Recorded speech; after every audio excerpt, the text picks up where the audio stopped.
चलिए बच्चों आगे चलते हैं और नेक्स्ट इज एक छोटा सा टॉपिक और that is radiation force. Light या इलेक्ट्रोमैग्नेटिक वेव जब किसी ऑब्जेक्ट पर गिरती है तो उस ऑब्जेक्ट पर हल्का सा फोर्स लगाती है। हालांकि वो फोर्स बहुत ज़्यादा नहीं होता, हल्का फुल्का होता है। वो फोर्स कितना होगा वो हम निकालने की कोशिश करेंगे। सर फोर्स क्यों लगाती है? देखो बेटा, किसी ऑब्जेक्ट पर अगर बार बार अगर बॉल्स आकर टकराएंगी तो वो बॉल्स ऑब्वियस बात है कोई ना कोई फोर्स तो लगाएंगी। जिस तरह से बॉल्स के पास मोमेंटम होता है वैसे ही जो लाइट गिर रही है या फिर इलेक्ट्रोमैग्नेटिक वेव गिर रही है उसके फोटॉन्स के पास भी तो मोमेंटम है। भले मोमेंटम कम हो लेकिन मोमेंटम है तो सही। और अगर उस मोमेंटम से आते हुए अगर फोटॉन्स अगर किसी ऑब्जेक्ट से अगर टक्कर करेंगे तो ऑब्वियस बात है कोई ना कोई फोर्स तो लगाएंगे। भले ही वो फोर्स कम हो लेकिन वो फोर्स कितना है वो हम निकालने की कोशिश करते हैं। अगर कोई ठीक ठाक फॉर्मूला लगा तो हम उसे याद भी रख लेंगे। ठीक है, मेरे पास बड़ा पहला केस है, सुनिएगा। नॉर्मल इंसिडेंस है, मतलब बड़ा किसी सरफेस पर फोटॉन्स जो नॉर्मली गिर रहे हैं। ये रही बड़ा आपके पास एक सरफेस और इस सरफेस का एरिया है ए और इसका स्मॉल ए दे रखा है। बड़ा स्मॉल ए को हम बोलते हैं एब्जॉर्प्टिव पावर। एब्जॉर्प्टिव पावर का मतलब कि number of photons absorbed divide by number of photons incident, कि जितने फोटॉन्स इस पर गिरे हैं उसमें से कितने फोटॉन्स इसने एब्जॉर्ब किए। इसी तरह से आर जो है इसे तुम कोफिशिएंट ऑफ रिफ्लेक्शन टाइप बोल सकते हो।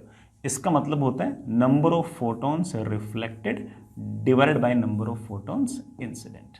ठीक है, इस ए का और आर का जो सम है वो हमेशा 1 होगा।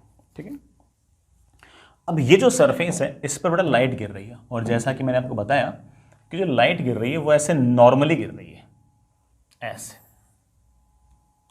नॉर्मली गिरे जा रही है ऐसे। जो लाइट गिर रही है उसकी बड़ा इंटेंसिटी आई है और वेवलेंथ बड़ा उसकी लैम्डा है। आराम आराम से प्यार से बड़ा सारी बातें सुनना। सबसे पहली बात कि कितना पावर गिर रहा है, पावर इंसिडेंट ऑन सरफेस। जब भी सरफेस पर पावर निकाल लो तो आप ऐसा कह सकते हो कि power is basically I dot A, intensity और एरिया वेक्टर का डॉट प्रोडक्ट।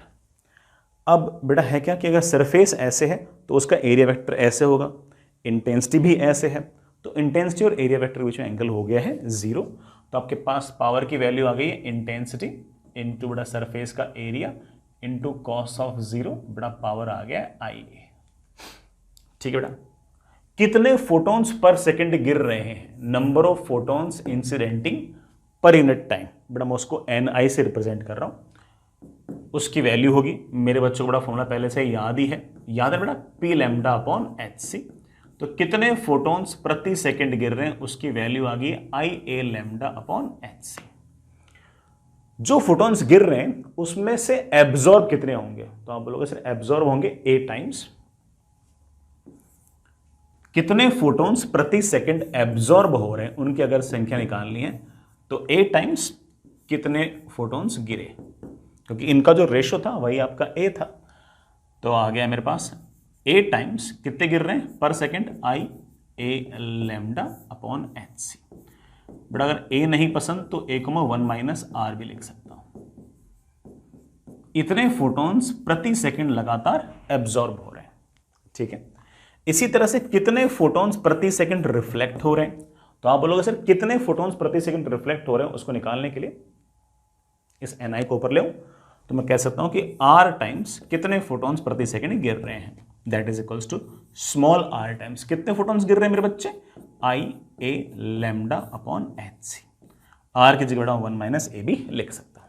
अब आराम से देखना, जो फोटोन एब्जॉर्ब हो रहा है अगर मैं उसकी बात करूं तो उसके पास इनिशियली मोमेंटम था नीचे की तरफ h बाई लैम्डा, उसके पास इनिशियल मोमेंटम था नीचे की तरफ h बाई लैम्डा और फाइनली वो एब्जॉर्ब हो गया, इसलिए उसका फाइनल मोमेंटम हो गया 0।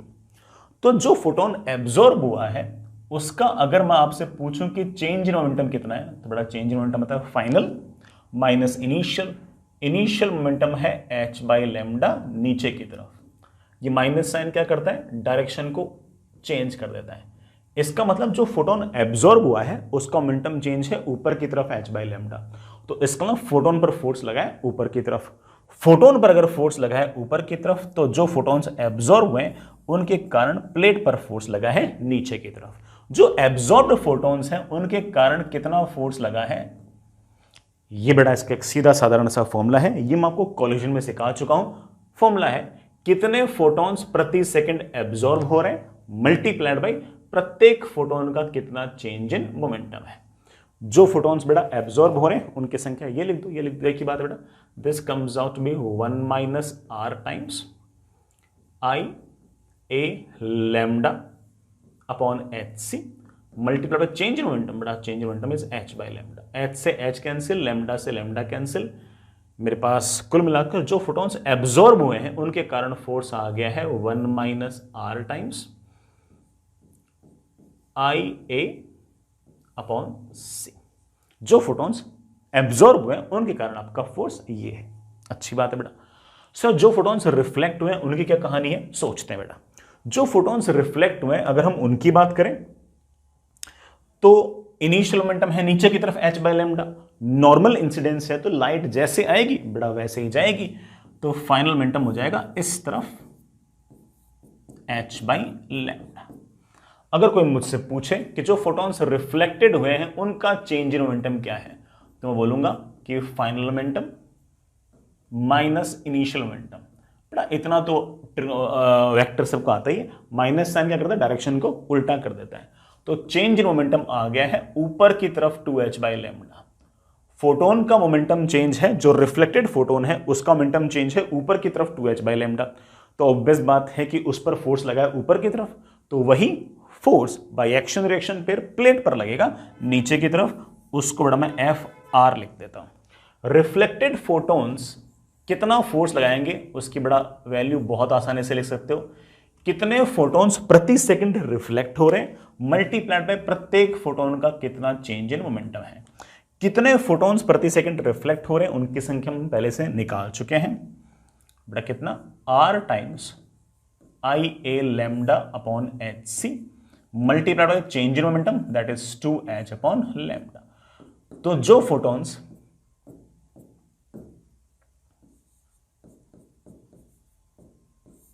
रिफ्लेक्ट हो रहे हैं बेटा उनके कारण आपका फोर्स ये है। ध्यान से देखना बेटा इस बात को, जो फोटॉन्स आपके एब्जॉर्ब हुए हैं उनके कारण भी फोर्स इस तरफ है, जो रिफ्लेक्ट हुए हैं उनके कारण भी फोर्स इस तरफ है।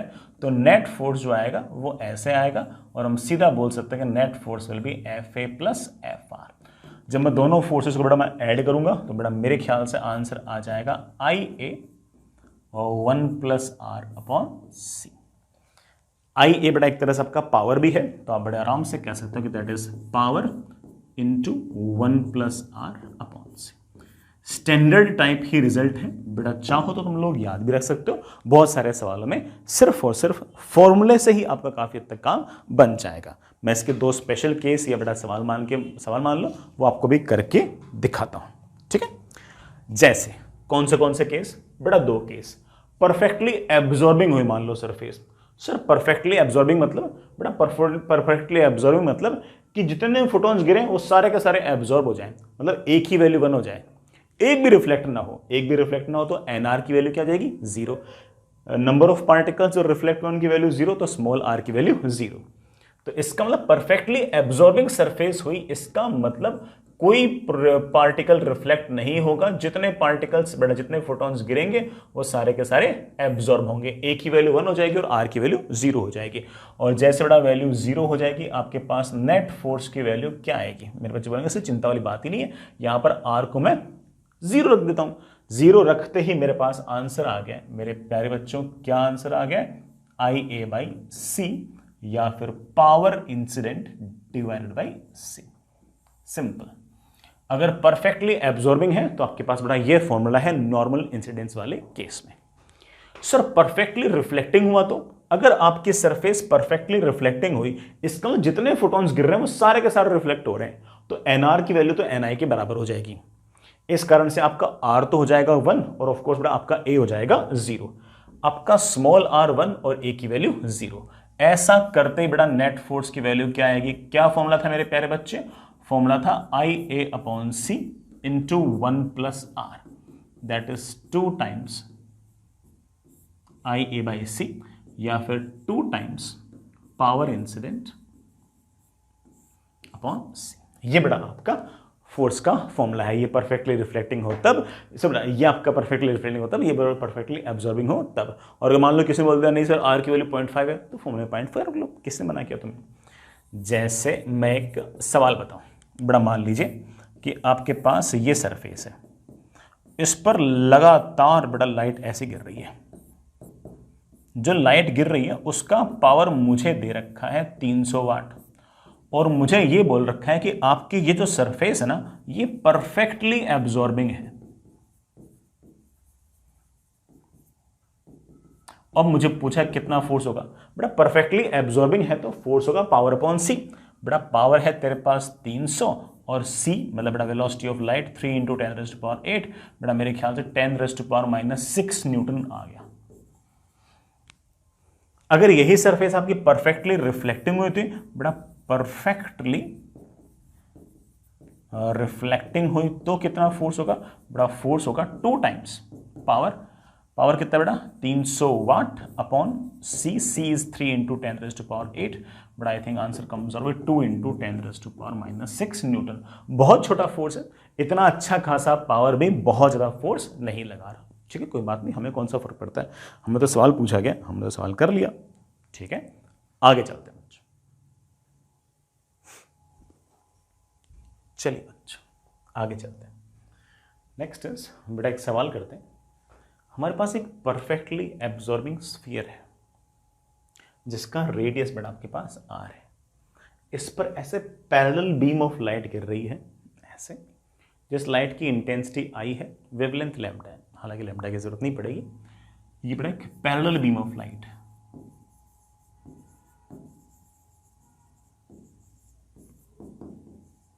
मैं फिर से इस बात को दोहरा दूं कि ये जो स्फीयर है ये आपका परफेक्टली एब्जॉर्बिंग है, परफेक्टली एब्जॉर्बिंग स्फीयर है। मेरा सवाल आपसे बड़ा ये कि find force on the sphere due to radiation. इस रेडिएशन के कारण स्फीयर पर कितना फोर्स लगेगा? कई बच्चों को ऐसा लग रहा होगा कि सर यहां पर तो नॉर्मल इंसिडेंस नहीं है, सर स्फीयर का जो एरिया होगा वो यहां पर ऐसे होगा, तो एरिया वेक्टर ऐसे होगा और इंटेंसिटी ऐसे। सर एंगल तो जीरो नहीं है। सही बात है बेटा। तो सर आपने अभी से कैसे पूछ लिया वाला सवाल? आपने ऐसे कोई ऑब्लिक इंसिडेंस टाइप तो नहीं सीखा है। देखो बेटा, इस सवाल को करने का मेरे पास एक प्लान है। प्लान सुनना, इस स्फीयर के जस्ट सामने ऐसे आर रेडियस की एक डिस्क बना दो। आर रेडियस की ऐसे एक डिस्क बना दो, परफेक्टली एब्जॉर्बिंग।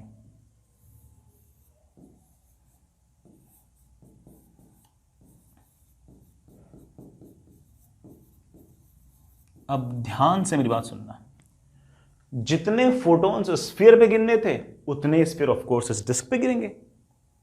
अगर मैं इस स्फीयर के सामने अगर डिस्क लगा दूं तो जितने फोटॉन्स इस स्फीयर पर गिरने थे उतने ही फोटॉन्स तो इस डिस्क पे गिरेंगे। तो बोला कि हाँ सर, ये सारे के सारे फोटॉन्स स्फीयर भी एब्जॉर्ब करता, ये वाले डिस्क भी सारे के सारे फोटॉन्स को एब्जॉर्ब कर लेगी क्योंकि तो परफेक्टली एब्जॉर्बिंग सरफेस है। तो वो हाँ सर, तो जितने फोटोन इस स्फीयर पे गिरने थे उतने ही फोटोन इस डिस्क पे गिरे।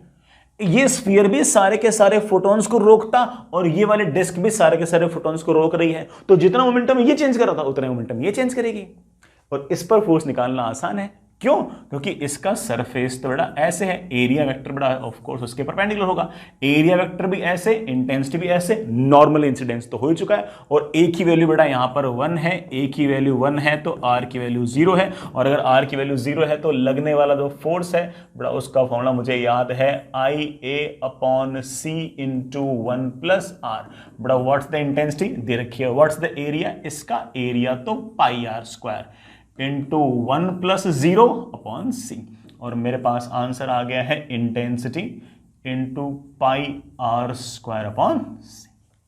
सिंपल। जितने फोटोन इस पे गिरने थे उतने इस पे गिरने, ये भी सारे के सारे फोटोन को रोकता, ये भी सारे के सारे फोटोन को रोकेगा। तो जितना फोर्स इस पे उतना फोर्स इस पे निकालना मुश्किल है। कहीं पर एरिया वेक्टर ऐसे, कहीं पर ऐसे, कहीं पर ऐसे, कहीं पर ऐसे, इस पर निकालना मुश्किल था, इस पर निकालना आसान था। ऐसे सोच के बेटा हम काफी हद तक काम बना सकते हैं। समझ तो गए होंगे। ठीक है बेटा, आगे चलते हैं, एक केस और देखते हैं। Perfectly absorbing and oblique incidence. बेटा ऑब्लिक इंसिडेंस में लाइट यूं आ रही है, ऐसे जो लाइट आ रही है बेटा उसकी इंटेंसिटी आई है और वेवलेंथ बेटा उसकी लैम्डा है। हालांकि लैम्डा आखिर में कैंसिल हो जाएगा। इस बार नॉर्मल इंसिडेंस नहीं है, ऑब्लिक इंसिडेंस है। ये जो सरफेस है बेटा इसका एरिया हमें गिवन है, इसका एरिया बेटा आपके पास ए है, ठीक है। इस सरफेस का जो नॉर्मल है वो, और ये जो इंटेंसिटी है बेटा इसके बीच में एंगल थीटा है, जीरो नहीं है। थीटा की वैल्यू अगर जीरो होगी बेटा फिर तो नॉर्मल इंसिडेंस ही हो गया।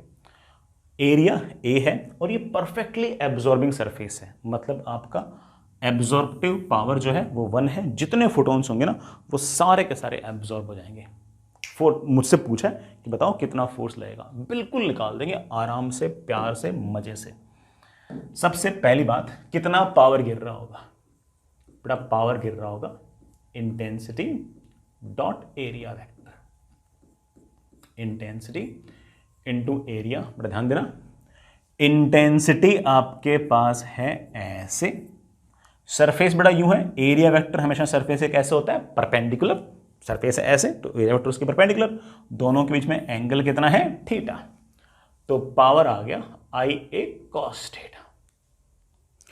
Sir what is the number of photons incident? तो आप बोलोगे sir number of photons incident हम फॉर्मूला सीख चुके हैं, P lambda upon H C. बड़ा याद तो ना, बड़ा पी की वैल्यू कितनी है? I A cos theta upon H C. ये है कितने फोटॉन्स प्रति सेकंड गिर रहे हैं उनकी संख्या। मेरे बच्चे बोलेंगे सर यही फोटॉन्स वो हैं जो एब्जॉर्ब हो रहे हैं, क्योंकि जितने फोटॉन्स गिरेंगे सारे के सारे एब्जॉर्ब हो जाएंगे। आपकी सरफेस तो एब्जॉर्बिंग है, अच्छी बात है।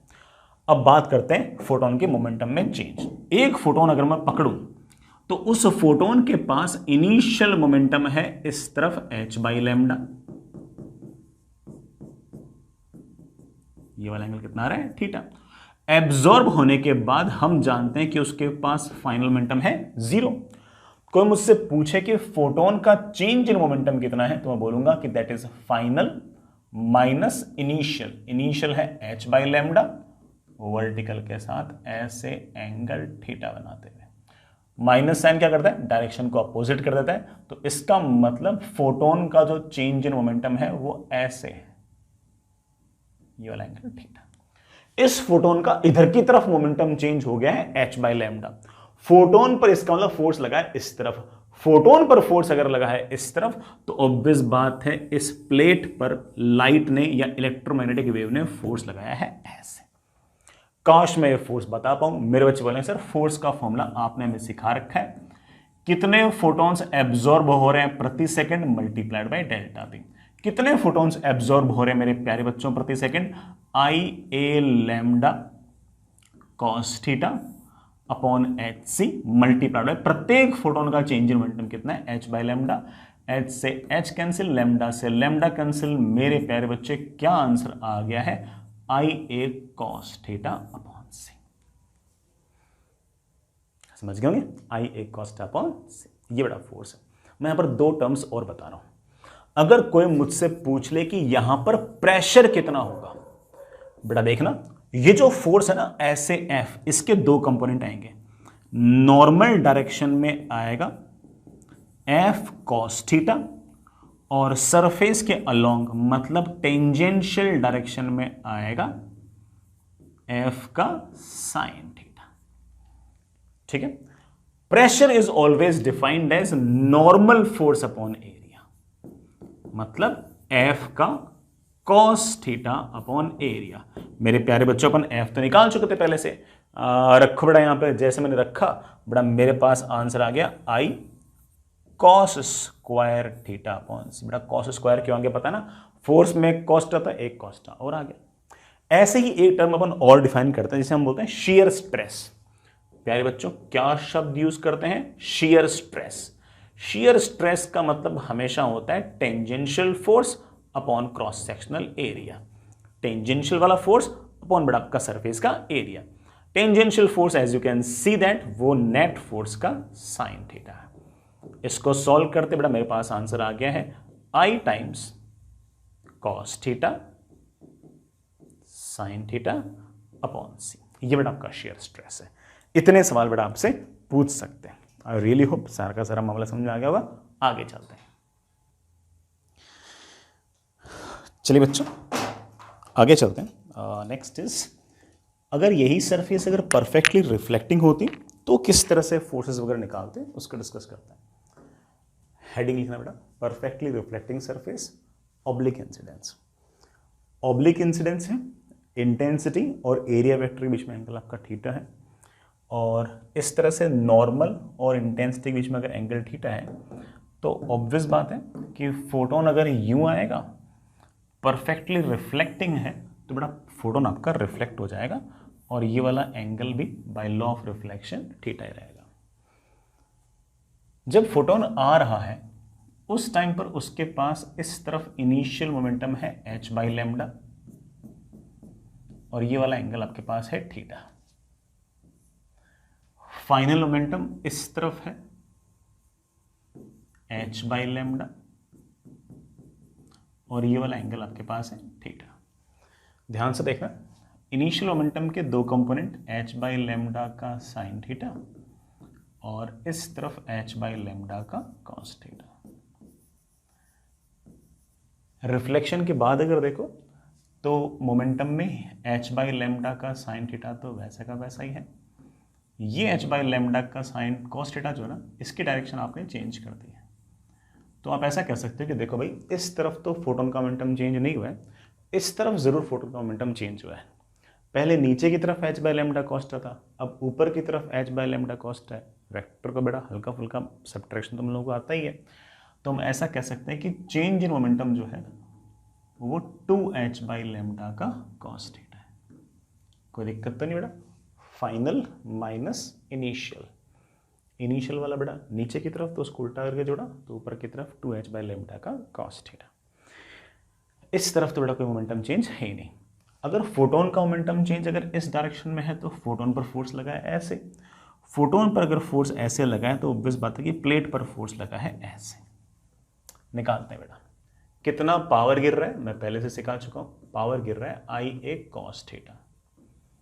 कितने फोटॉन्स आपके प्रति सेकंड इंसिडेंट हो रहे हैं, तो आप बोलोगे sir that is P lambda upon HC, तो that is IA lambda cos theta upon HC। जितने फोटोन इंसिडेंट हो रहे हैं ऑब्वियस बात है कि उतने ही फोटॉन्स आपके रिफ्लेक्ट हो रहे हैं, क्योंकि परफेक्टली रिफ्लेक्टिंग आपकी ये सरफेस है। कितना फोर्स लगेगा, फोर्स आपका लगेगा कितने फोटोन से रिफ्लेक्ट हो रहे हैं मल्टीप्लाई बाय प्रत्येक फोटोन का कितना चेंज इन मोमेंटम है। तो मुझे तो सिर्फ और सिर्फ वैल्यूज रखनी है, वैल्यूज रखते ही हमारा आंसर आ जाएगा।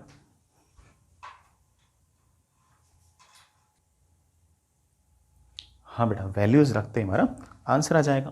क्या आंसर है? रखना बेटा IA lambda cos theta upon HC multiplied by 2h by lambda का कॉस थीटा। बेटा मेरे ख्याल से h से तो h गया, लैम्डा से लैम्डा गया, और मेरे ख्याल से बेटा आंसर आ गया 2 times IA cos square theta upon C। सही है ना, 2IA cos square upon C। ये सारा का सारा जो फोर्स है बड़ा प्लेट के सरफेस के परपेंडिकुलर है। तो इस बार कोई शेयर स्ट्रेस वगैरह तो नहीं आएगा, बट अगर कोई मुझसे प्रेशर पूछे तो मैं बड़े आराम से कह सकता हूँ कि प्रेशर इज ऑब्वियसली जो भी आपका नॉर्मल फोर्स है अपॉन एरिया। यहाँ पर तो सारा का सारा फोर्स ही जो है वो बेटा सरफेस के तो नॉर्मल ही है। तो अगर कोई प्रेशर लिखना चाहे इस केस में तो आपके पास बेटा आंसर आ जाएगा 2 times I cos square theta upon C। Simple, ठीक है। ये सारे के सारे बेटा फॉर्मूले नहीं है, ये अपने आप में सारे के सारे सवाल हैं, ठीक है। ऐसा नहीं कि बेटा याद कर लो, याद हो जाए तो अच्छी बात है बेटा, इस पर कोई सवाल आए तो आप बड़े आराम से उसको कर दोगे, ठीक है। आगे चलते, चलिए बच्चों आगे चलते हैं। नेक्स्ट इज अगला topic that is matter wave या फिर बेटा D Broglie hypothesis. De Broglie sir ने एक हाइपोथेसिस दिया जिसको बाद में जाके प्रूव भी किया गया कि हर मैटर जो है उसका एक वेव नेचर भी होता है। किसी किसी मैटर का, खास तौर से जो सब एटॉमिक पार्टिकल्स हैं, जो छोटे छोटे पार्टिकल्स हैं, अगर वो अच्छी खासी वेलोसिटी से अगर जाते हैं तो वो वेव नेचर एग्जिबिट करते हैं। और उस वेव नेचर को प्रूव करने के लिए आगे जाके हम ऐसे भी देख सकते हैं, कुछ एक्सपेरिमेंट्स भी ऐसे हो सकते हैं जो इस बात को प्रूव करें। तो every matter has a wave nature. उस वेव का हम नाम निकाल देंगे, उस वेव की वेवलेंथ का हम नाम निकाल देंगे डी ब्रोगली वेवलेंथ, और उस वेव को हम बोल देंगे मैटर वेव। तो मैं सिर्फ और सिर्फ इतनी सी बात बोलना चाहता हूँ कि हर मैटर जो है, हर ऑब्जेक्ट जो है, वो एक वेव की तरह भी बिहेव करती है। अब मैं उसका जो वेव नेचर है वो हर ऑब्जेक्ट का मैं एक्सपेरिमेंट के थ्रू बता सकूं ऐसा नहीं है, लेकिन जो सब एटॉमिक पार्टिकल्स हैं, जो छोटे छोटे पार्टिकल्स हैं, वो अगर अच्छी खासी स्पीड से अगर भाग रहे हैं तो उनका वेव नेचर हम कुछ एक्सपेरिमेंट से प्रूव भी कर सकते हैं। जो बहुत ही फेमस एक्सपेरिमेंट है दैट इज डेविसन-जर्मर एक्सपेरिमेंट। इस डेविसन-जर्मर एक्सपेरिमेंट ने इस बात को प्रूव किया है कि सच्ची में इलेक्ट्रॉन को अगर मैं तेज स्पीड से अगर भगाता हूं तो इलेक्ट्रॉन अपना वेव नेचर एग्जिबिट करता है। ये बात प्रोटॉन के लिए प्रूव हो सकती है, और भी बाकी जो सब एटॉमिक पार्टिकल्स हैं, छोटे छोटे पार्टिकल्स हैं, उनके लिए प्रूव हो सकती है। ठीक है, तो मैटर जो है वो एक वेव की तरह बिहेव करता है, और उस वेव की जो वेवलेंथ है उसे हम डी ब्रोगली वेवलेंथ कहेंगे। बड़ा मैं लैम्डा का एक नाम बता रहा हूं, डी ब्रोगली वेवलेंथ। अगर कोई m मास का पार्टिकल v वेलोसिटी से सामने की तरफ जा रहा है तो उसकी D Broglie wavelength is h/mv। ये डी ब्रोगली सर ने ये चीज बोली, एक तरह से उनका हाइपोथेसिस था। अगेन डेविसन-जर्मर एक्सपेरिमेंट से इस बात को एक्सपेरिमेंटली प्रूव किया गया कि ये जो फॉर्मूला ये काफी हद तक सही है। ये जो नीचे mv है, आप चाहो तो बेटा इसे pb लिख सकते हो, मतलब मोमेंटम, और आप इसे चाहो तो बेटा √2m_kb लिख सकते हो। k मीन्स बेटा ऑफ कोर्स काइनेटिक एनर्जी, बेटा k इज काइनेटिक एनर्जी। तो किसी भी पार्टिकल की डी ब्रोगली वेवलेंथ बेटा आप इस फॉर्मूले से निकाल सकते हो। जैसे मैं एक एग्जांपल के लिए बोलूं, तो मान लीजिए कि आपके पास कोई मान लीजिए बेटा आपके पास ये कोई पार्टिकल है, ये बेटा आपके पास कोई पार्टिकल है बेटा, लेट्स से 10⁻³ ग्राम्स का, और ये सामने की तरफ जा रहा है with some velocity, let's say बेटा 2 × 10⁻⁶ मीटर्स पर सेकेंड। और मुझे कोई पूछ ले कि सर इस पार्टिकल की डी ब्रोगली वेवलेंथ क्या होगी, मतलब अगर ये पार्टिकल वेव की तरह बिहेव कर रही है तो उस वेव की वेवलेंथ क्या होगी, तो बेटा that will be h is of course बेटा प्लैंक्स कांस्टेंट 6.626 × 10⁻⁻34 अपॉन मास, बेटा 10⁻⁻³ ग्राम्स है तो किलोग्राम के लिए 10⁻⁻6 हो जाएगा, है कि नहीं।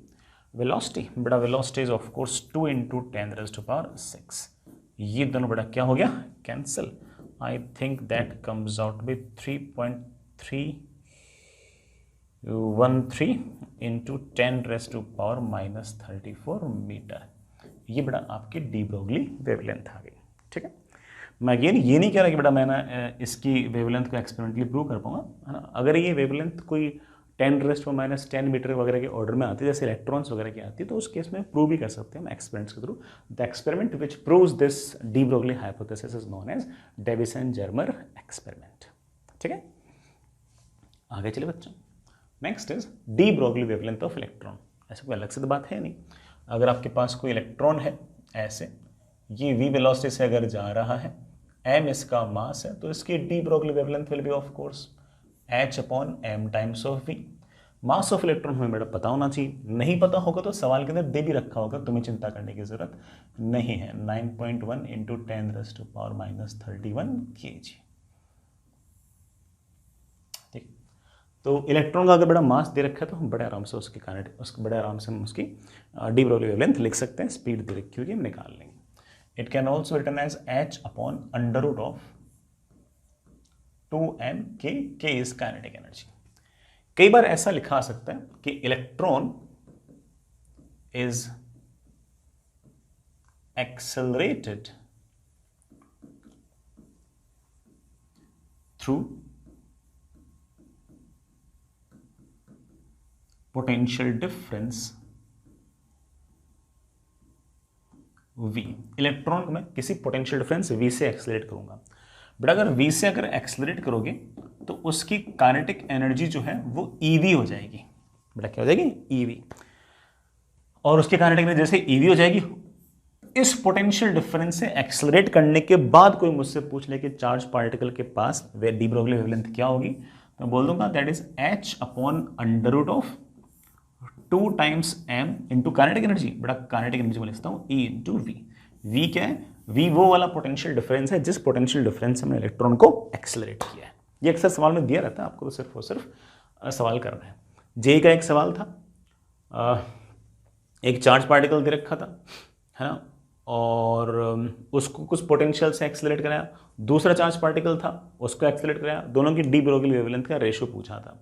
तो ठीक है बेटा, H सेम आएगा, 2 सेम आएगा, उसमें बोल रखा कि सेम पोटेंशियल डिफरेंस से एक्सेलरेट कराया है, सिर्फ और सिर्फ उन दोनों का मास और चार्ज अलग अलग था। थोड़ा मास और चार्ज जो है वो रख दो, डिवाइड कर दिया तो डी ब्रोगली वेवलेंथ का रेशियो आ गया। तो सिर्फ और सिर्फ फॉर्मूले पर बेस्ड जेईई मेन के अंदर सवाल भी पूछ रखे हैं। ठीक है, फॉर्मूला तुम्हें समझ में आ गया, सिर्फ और सिर्फ वैल्यूज पर टकनी और कुछ नहीं करनी। अच्छा, बच्चा ये भी सोच सकता है कि सर H कांस्टेंट है, M कांस्टेंट है, E भी कांस्टेंट है, सर सिर्फ V आपका वेरिएबल है, तो सर इसको सिंप्लीफाई कर सकते हो? बेटा बिल्कुल कर सकता हूं। इसको सिंप्लीफाई करने के बाद, सारी वैल्यूज पटकने के बाद फॉर्मूला थोड़ा सा और अच्छा बन जाता है, लेकिन इससे जो आंसर आएगा बेटा वो एंगस्ट्रॉम में आएगा, और de Broglie wavelength will be under root of 150 upon V angstrom. V क्या है? वी वो पोटेंशियल डिफरेंस है जिस पोटेंशियल डिफरेंस से आपने इलेक्ट्रॉन को एक्सेलरेट कराया है, जिस पोटेंशियल डिफरेंस से आपने इलेक्ट्रॉन को एक्सेलरेट कराया है। जैसे मैं अगर कह दूं कि एक electron has been accelerated through potential difference V is equals to 6 volts. Find its de Broglie wavelength. बड़ा वेरी सिंपल, या तो एक काम करो, इस 6 वोल्ट को यहां रखो, मास ऑफ इलेक्ट्रॉन पता है, चार्ज ऑफ इलेक्ट्रॉन पता है, H पता है, आंसर आ जाएगा मीटर में। एक तरीका ये हो गया। दूसरा तरीका ये हो गया कि तुमको सर सबकी वैल्यूज तो पहले से पता है, तो इन सब की वैल्यूज पुट करने के बाद ये जो फॉर्मूला आता है डायरेक्ट लगा दो और हमारे पास आएगा that is equals to under root of 150 upon 6 times of angstrom. बेटा रूट 150 अपॉन 6 कितना हो गया? 25। 25 का रूट बेटा कितना हो गया? 5। तो हमारे पास डी ब्रोगली वेवलेंथ आ गई 5 एंगस्ट्रॉम। डी ब्रोगली वेवलेंथ मेरे पास आ गई 5 एंगस्ट्रॉम। ये हमारा बेटा आंसर। ठीक है, आगे चलते हैं बेटा। Next is de Broglie wavelength of gases molecule. अब आराम से सुनना, ये भी अपने आप में एक सवाल है। ठीक है, थ्योरी नहीं बेटा, सवाल है। हमारे पास कोई गैसियस मॉलिक्यूल है m मास का, और लेट से बेटा उसके पास कुछ ना कुछ काइनेटिक एनर्जी। अब किसी डब्बे के अंदर जो गैसेस मॉलिक्यूल्स थे वो तो बड़ा अलग अलग स्पीड से भाग रहे हैं। मैं तो तुम्हें सिखा रखी है सब बातें। कोई कम स्पीड से भाग रहा है, कोई ज्यादा स्पीड से भाग रहा है, कोई बहुत ज्यादा स्पीड से भाग रहा है।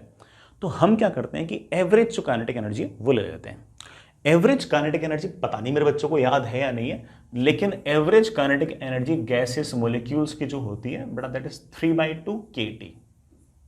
बेटा this K is Boltzmann constant.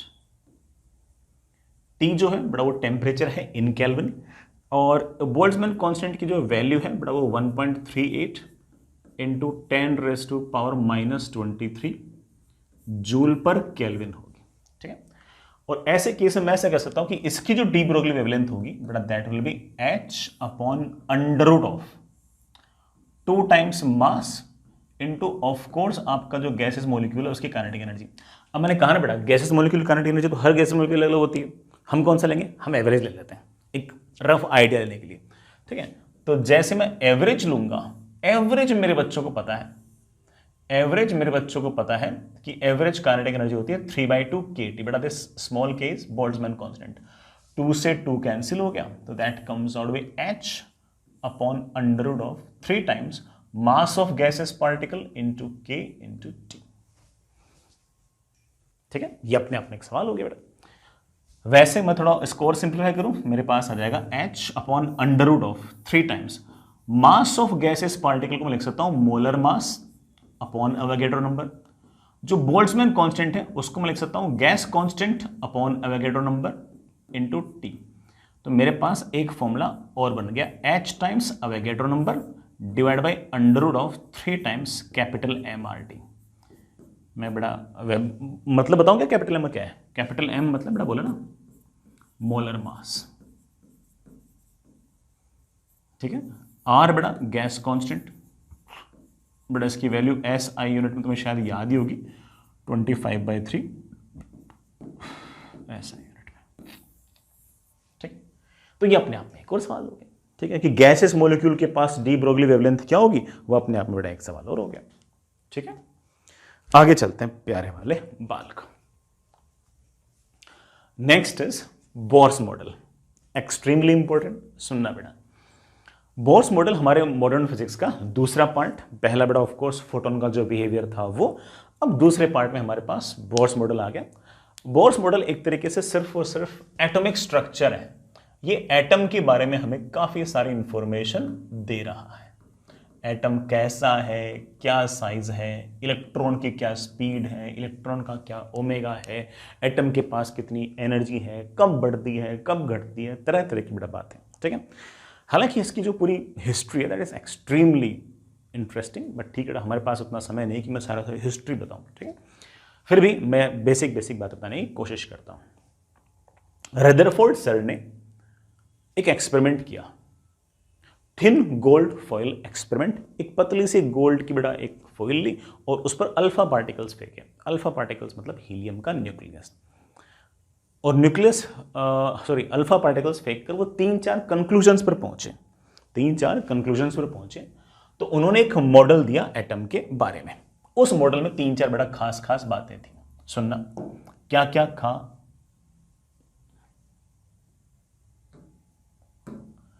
क्या खास बातें थी, सुनना। उन्होंने कहा कि हमारा जो एटम है उसका most of the space is empty.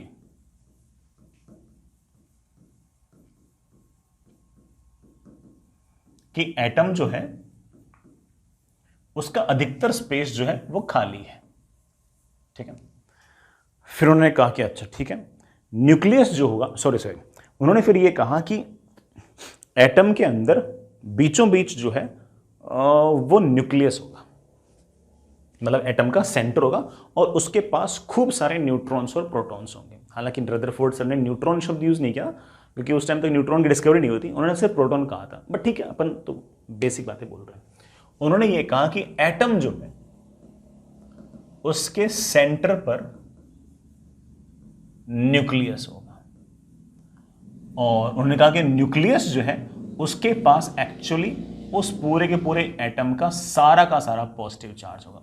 हालांकि हम जानते हैं न्यूक्लियस के पास पॉजिटिव चार्ज के साथ साथ न्यूट्रॉन्स भी होते हैं। रदरफोर्ड सर ने न्यूट्रॉन के बारे में कोई बात नहीं कही थी क्योंकि उस टाइम तक न्यूट्रॉन की कोई खास डिस्कवरी वगैरह हुई भी नहीं थी, ठीक।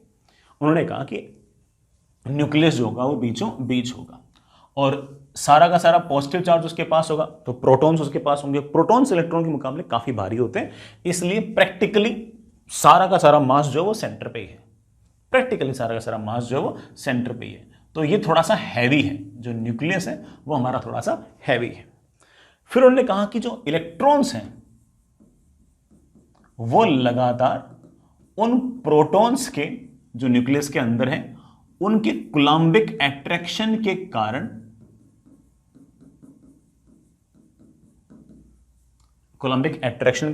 लगातार चक्कर काट रहे हैं, सर्कुलर मोशन कर रहे हैं। उन्होंने सिर्फ और सिर्फ ये कहा कि देखो भाई, बीचों बीच पॉजिटिव चार्ज है, उसके चारों तरफ इलेक्ट्रॉन्स जो हैं वो इस तरह से भाग रहे हैं वी वेलोसिटी से अगर चक्कर काट रहे हैं तो ऑब्वियस बात है सेंटर का अंदर की तरफ एक्सेलरेशन आएगा v²/r।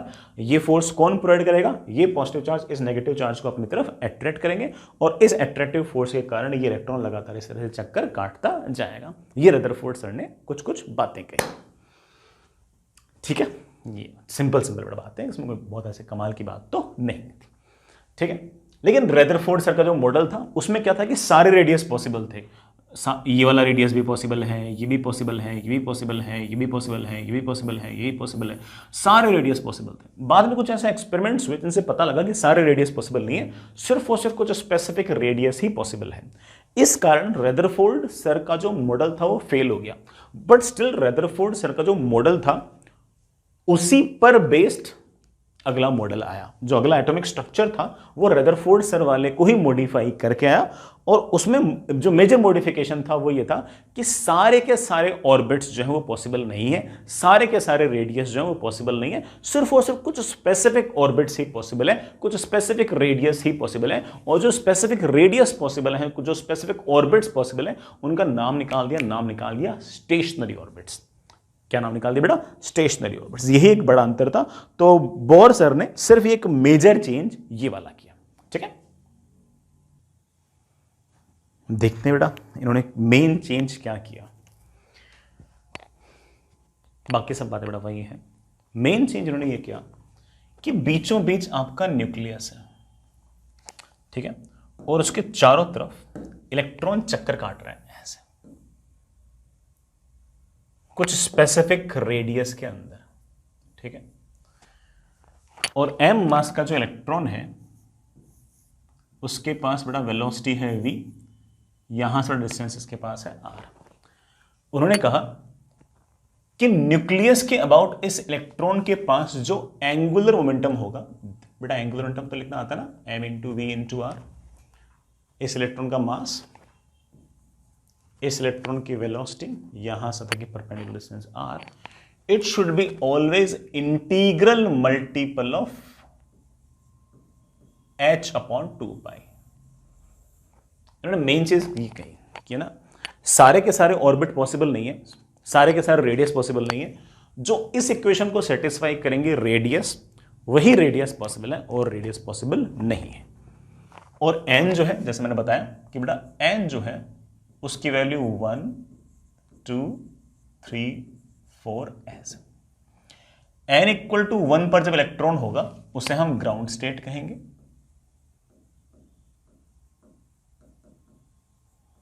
n इक्वल टू 2 पर होगा उसे हम फर्स्ट एक्साइटेड स्टेट कहेंगे,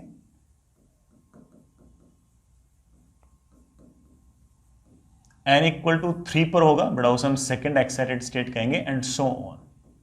आराम आराम से बड़ा देख लेंगे, कोई चिंता वाली बात नहीं है। Angular momentum integral multiple of h upon 2π होगा। This is known as Bohr's quantization rule. It is known as Bohr's quantization rule. ये जो बड़ा mvr is equals to nh upon 2π है, ये बड़ा हमारा बोर्स क्वांटाइजेशन रूल है।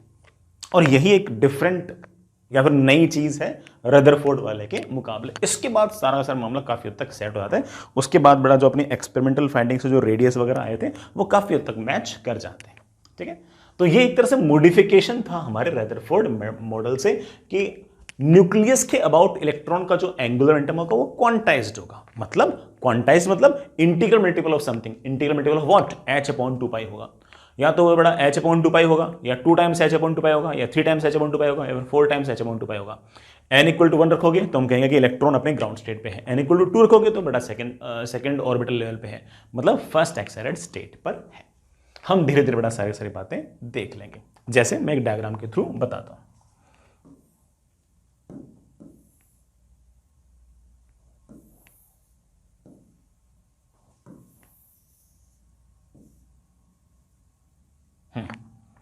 जैसे बीचों बीच तो न्यूक्लियस, अगर इलेक्ट्रॉन यहां घूम रहा है तो मैं इसको स्टेशनरी ऑर्बिट दूंगा। इन ये सारे के सारे बेटा क्या है? Stationary orbits.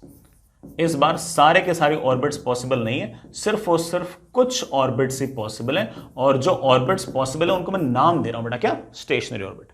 अगर इलेक्ट्रॉन यहां पर है मतलब n इक्वल टू 1 है, इलेक्ट्रॉन अगर यहां पर है तो बेटा ये n इक्वल टू 2 है, इलेक्ट्रॉन अगर यहां पर है तो ये n इक्वल टू 3 है, इलेक्ट्रॉन अगर यहां पर है बेटा इसके लिए हम n इक्वल टू 4। ये n वही है जो आपका mvr is equal to nh upon 2π वाला है, ठीक है।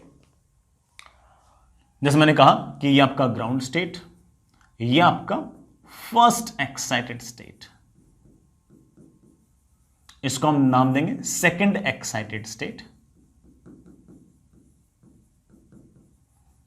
इसे मैं नाम दूंगा third excited state. So all the radii are not possible, ऐसे बड़ा कुछ स्पेसिफिक रेडियाई ही पॉसिबल है। मैं इसका रेडियस मान लो इस ऑर्बिट का R1, इसका R2, इसका R3, R4, तो रेडियस R1 पॉसिबल है, R2 पॉसिबल है। R1 और R2 के बीच में इलेक्ट्रॉन नहीं घूम सकता, ठीक है। रेडियस R2 पॉसिबल है, R3 पॉसिबल है, R2 और R3 के बीच में इलेक्ट्रॉन नहीं घूम सकता। रदरफोर्ड सर तो कह रहे थे यहां भी घूम सकता है, लेकिन बोर सर ने क्या कहा, सारे पॉसिबल नहीं, सिर्फ स्पेसिफिक रेडियाई ही पॉसिबल है, ठीक है। एक बात और, अगर इलेक्ट्रॉन n इक्वल टू 1 पर है तो उसकी एनर्जी है लेट से E1, n इक्वल टू 2 पर है तो लेट से उसके पास एनर्जी है E2, n इक्वल टू 3 पर है तो एनर्जी है लेट से E3, और n इक्वल टू 4 पर है तो एनर्जी है E4। अगर मैंने इस इलेक्ट्रॉन पर एक ऐसा फोटोन गिराया जिसके पास एनर्जी फोर्थ लेवल और फर्स्ट लेवल के डिफरेंस के बराबर है, तो उस केस में ये जो इलेक्ट्रॉन है उस फोटोन को एब्जॉर्ब करके n इक्वल टू 4 पर चला जाएगा। ऐसा नहीं कि वहां पर हमेशा रहेगा, फिर वापस भी नीचे आएगा, वापस भी नीचे आएगा। इसी तरह से अगर मैंने कोई ऐसा फोटोन गिराया जिसके पास एनर्जी E3 माइनस E1 के बराबर है, तो ये इलेक्ट्रॉन यहां से उठ के n इक्वल टू 3 पर चला जाएगा। अगर मैंने ऐसा कोई फोटोन गिराया जिसके पास एनर्जी E2 माइनस E1 के बराबर है, तो ये इलेक्ट्रॉन उसको एब्जॉर्ब करके यहां से 2 पे चला जाएगा, ठीक है। अगर मैंने इस इलेक्ट्रॉन पर ऐसा फोटोन गिराया जिसके पास एनर्जी फोर्थ लेवल और फर्स्ट लेवल के डिफरेंस के बराबर है, तो इलेक्ट्रॉन इसको एब्जॉर्ब करके ऊपर चला जाएगा। अब ऊपर जाएगा तो ऐसा नहीं कि इनफाइनाइट टाइम तक ऊपर ही बैठा रहेगा, वापस नीचे आना है इसको। जब ये वापस नीचे आएगा, मान लो कि ये 4 से 3 पे आया, अगर ये 4 से 3 पे आएगा तो अब ये फोटोन निकालेगा। नीचे से ऊपर जाएगा तो एनर्जी चाहिए तो फोटोन को एब्जॉर्ब कर लेगा, ऊपर से नीचे आएगा तो इसकी एनर्जी घटेगी, और जितनी एनर्जी घटेगी, जैसे मान लो इस केस में एनर्जी घटी है E4 माइनस E3, तो इतनी एनर्जी का अपने अंदर से ये फोटोन बाहर निकाल देगा। अगर ये इलेक्ट्रॉन यहां से कूदकर n इक्वल टू 2 पर आया तो अगेन अपने अंदर से फोटोन निकाल देगा, और जो फोटोन निकालेगा उसके पास एनर्जी होगी E4 माइनस E2, ठीक है। अगर ये इलेक्ट्रॉन बेटा 4 से उठकर बेटा 1 पर आया तो अपने अंदर से फोटोन निकाल देगा, कितनी एनर्जी का, E4 minus E1। I hope तुम इस बात को समझ गए होंगे। तो इलेक्ट्रॉन नीचे से ऊपर तब जाएगा जब ये फोटोन को एब्जॉर्ब करेगा, और सिर्फ उसी फोटोन को एब्जॉर्ब करेगा जिसके पास एनर्जी इन स्टेशनरी ऑर्बिट्स के पास जो एनर्जी का जो डिफरेंस है उसके बराबर हो। और जब ऊपर से नीचे आएगा तो एनर्जी डिफरेंस के बराबर एनर्जी का जो फोटोन है वो अपने अंदर से एमिट कर देगा। इस तरह से एब्जॉर्ब एमिट लगातार इस तरह से कर सकता है, ठीक है। हम कैलकुलेशन भी इसके बड़े आराम से देख लेंगे, लेकिन ये एक तरीके से बेसिक काम है जो बोर सर ने किया, और इसी पर बेस्ड हमारा सारा मामला है। I hope it will work for you. आगे चलते हैं बेटा। Next is calculation of radius and velocity of hydrogen like atoms. ये बेटा वेलोसिटी और रेडियस जो लिख रहा हूं, ये जो वेलोसिटी लिख रहा हूं ये हाइड्रोजन एटम की नहीं है, इलेक्ट्रॉन की है बेटा, ठीक है। जो इलेक्ट्रॉन चारों तरफ घूम रहा है मैं उसकी बात कर रहा हूं, ठीक है। एटम का रेडियस निकालेंगे। सर एटम के रेडियस का मतलब क्या है बेटा? एटम का रेडियस मतलब न्यूक्लियस और इलेक्ट्रॉन के बीच का जो सेपरेशन है ये वाला।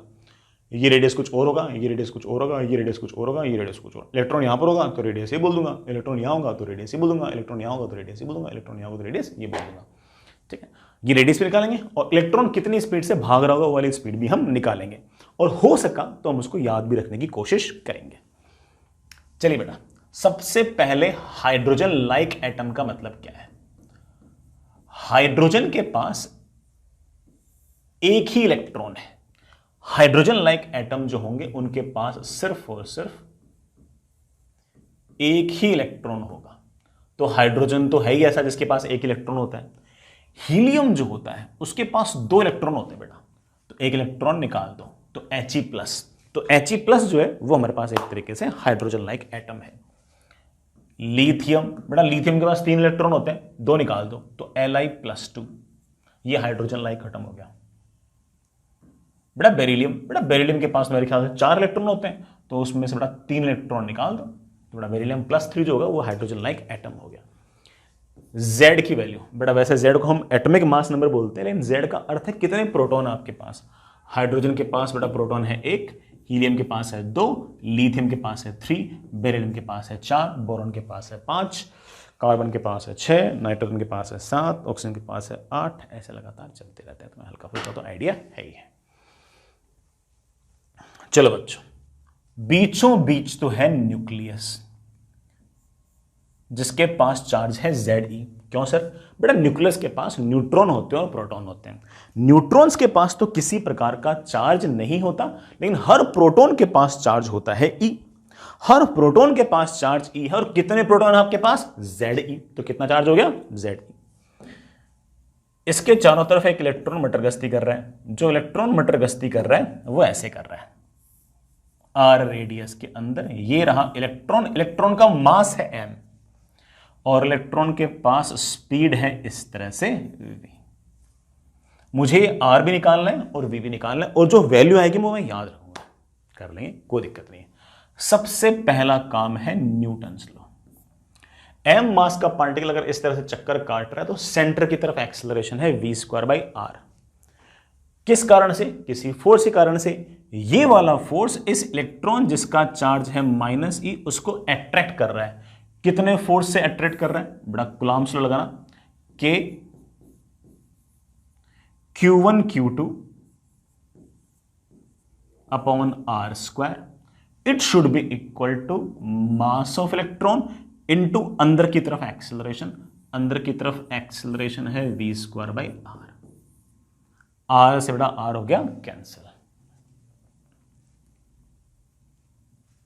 तो v और r में एक इक्वेशन आ गई, एक और चाहिए भाई। v और r दो अननोन, तो दो इक्वेशन चाहिए। दूसरी इक्वेशन मेरे बच्चे बोलेंगे सर न्यूक्लियस के अबाउट इलेक्ट्रॉन का एंगुलर मोमेंटम क्वांटाइज्ड है। न्यूक्लियस के अबाउट इलेक्ट्रॉन का जो एंगुलर मोमेंटम है तुम लोग जानते हो, मास इनटू वेलोसिटी इनटू यहां सतह की perpendicular distance, it should be equal to nh/2π। जैसे ही तुम यहां से r उठा के यहां रखोगे v आ जाएगा। v बेटा आपके पास आएगा ये एक्सप्रेशन। उस v को उठा के किसी भी इक्वेशन में रख दोगे तो आपके पास ये r आ जाएगा। तो आपके पास v भी आ जाएगा और r भी आ जाएगा। जो पार्टिकल की स्पीड आई है बेटा उसकी वैल्यू होगी, याद नहीं करनी बेटा आपको, e²/2h∁0। ये सारे के सारे तो कांस्टेंट है, मल्टीप्लाइड बाई z/n। ये सब तो कांस्टेंट है। इन सब की जो वैल्यू है बेटा वो आपके पास आएगी 2.19। बेटा लिख कर मतलब वैल्यूज निकालना थोड़ा निकाल सकते हैं। 2.19 इंटू 10⁶ मीटर पर सेकेंड इंटू z/n। ये बेटा आपका जो इलेक्ट्रॉन है उसकी स्पीड है। अब देखो कितने मजे की बात है। इसका मतलब ये हुआ कि स्पीड जो है वो डायरेक्टली प्रोपोर्शनल टू z है। ओहो, डायरेक्टली प्रोपोर्शनल टू z है और इनवर्सली प्रोपोर्शनल टू n है। इनवर्सली प्रोपोर्शनल टू n का मतलब ये हुआ कि अगर यहां वाला पार्टिकल अगर v स्पीड से भाग रहा होगा तो यहां पर अगर इलेक्ट्रॉन है तो उसके पास स्पीड v/2 होगा। यहां पर अगर इलेक्ट्रॉन है तो उसके पास स्पीड v/3 होगा। और अगर यहां पर इलेक्ट्रॉन है तो उसके पास स्पीड v/4 होगा। Because v is inversely proportional to n। इसका n1, इसका 2, इसका 3, इसका 4। याद रखना है तो ठीक है। ये तो बाकी एक्सप्रेशन याद रखो ना रखो मुझे कोई खास फर्क नहीं पड़ता, लेकिन ये तो याद रखना पड़ेगा कि v is directly proportional to z और इनवर्सली प्रोपोर्शनल टू n। ये याद रखना पड़ेगा। इसमें तो सवाल आएगा यार, मैं इसमें क्या करूं? सवाल आएगा तो बेटा ठीक है करना पड़ेगा, करोगे तो मुझे याद होगा। सर ये v directly proportional to z का मतलब क्या है? बेटा v directly proportional to z का मतलब ये हुआ कि हाइड्रोजन एटम के चारों तरफ n=1 में इलेक्ट्रॉन भाग रहा है v स्पीड से, या फिर He+ में n=1 के अंदर इलेक्ट्रॉन भाग रहा है। दोनों की स्पीड बराबर नहीं होगी। इसके मुकाबले इसका z है दुगना, तो इसके n=1 और इसके n=1 वाले इलेक्ट्रॉन के पास स्पीड बराबर नहीं होगी। अगर इसके पास स्पीड v है तो बेटा इसके पास स्पीड कितनी होगी? 2v होगी। ठीक है बेटा, ठीक है, एक्सप्रेशन आएगा ऐसे। ठीक है बेटा, जो ज्यादा इंपॉर्टेंट हमारे पास है वो है रेडियाई। रेडियस जो आया है बेटा उसका एक्सप्रेशन आपके पास यह है h² ε0 upon πm e² into n² bye z। सारी की सारी वैल्यूज मैंने तुम्हें कभी ना कभी लिखा रखी है। एप्सिलॉन नॉट कितना होता है ये सिखा रखा है, एच कितना है ये सिखा रखा है, मास ऑफ इलेक्ट्रॉन सिखा रखा है, चार्ज ऑफ इलेक्ट्रॉन, सारी वैल्यूज तुम रख सकते हो। सारी वैल्यूज रखने के बाद रेडियस का जो एक्सप्रेशन आएगा बड़ा that is 0.529 angstrom into N square by Z. Atom का जो रेडियस है बड़ा वो in the order of angstrom आया है और वो आया 0.529 angstrom into N square by Z. ये जो 0.529 है इसे तुम आर नॉट भी लिख सकते हो।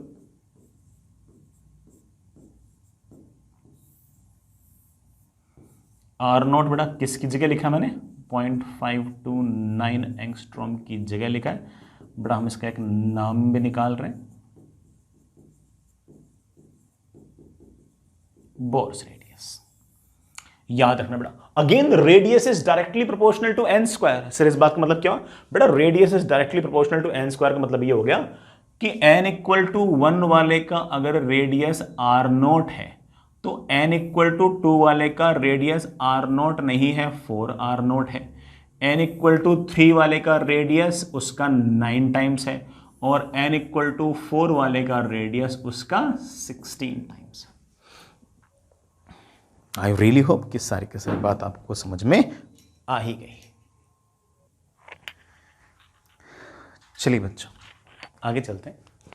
हमने मेजर काम तो बड़ा कर लिया, रेडियस निकालने वाला और स्पीड निकालने वाला। आई होप समझ में इस बात को। आगे चलते हैं बेटा। नेक्स्ट इज बातें और भी पूछ सकते हैं। जैसे कोई मुझसे पूछ ले कि सर जो इलेक्ट्रॉन चक्कर काट रहा है न्यूक्लियस के अराउंड, सर आप उसका ओमेगा निकाल सकते हो क्या? हाँ बेटा निकाल सकता हूं। जब मैं वी निकाल सकता हूं, आर निकाल सकता हूं तो ओमेगा भी निकाल सकता हूं। ये आर है बेटा, स्पीड मुझे पता है। तो कोई अगर मुझसे उसका ओमेगा पूछेगा तो मैं बोल दूंगा बेटा omega is basically V upon R. V मुझे पता है बेटा कितना है, 2.19 into 10 raise to power 6 into Z upon N. R मुझे पता है दैट इज 0.529 एंगस्ट्रॉम। बड़ा एंगस्ट्रॉम को मैंने जानबूझ के मीटर में लिख दिया, चलेगा ना, क्योंकि ऊपर बड़ा मीटर में था तो इसे मीटर में लिख दिया। रेडियस इज ऑफ कोर्स बड़ा क्या, एन स्क्वायर अपॉन जेड। मेरे पास बड़ा ओमेगा की वैल्यू आ गई बेटा, चेक कर लेना, 2.19 upon 0.529 into 10 raise to power 16। Of course सब कुछ एसआई यूनिट में है, तो radian per second into Z square upon N raise to power 3। मेरे लिए वैल्यू इतनी इंपॉर्टेंट नहीं है, मेरे लिए ज्यादा इंपॉर्टेंट ये है कि directly proportional to Z square और inversely proportional to N cube है। तो N equal to 1, N equal to 2, N equal to 3 में कोई कंपेरिजन पूछे तो हम बोल सकते हैं कि omega is inversely proportional N raise to power 3। तो हम बड़े आराम से कह सकते हैं कि ओमेगा किस किस रेशियो में होंगे। इस तरह के ऑब्जेक्टिव सवाल सारे के सारे अपने बन जाएंगे। इलेक्ट्रॉन को चक्कर काटने में टाइम कितना लगा, कोई अगर मुझसे ये पूछ ले तो मैं बोल दूंगा that is 2 pi by omega.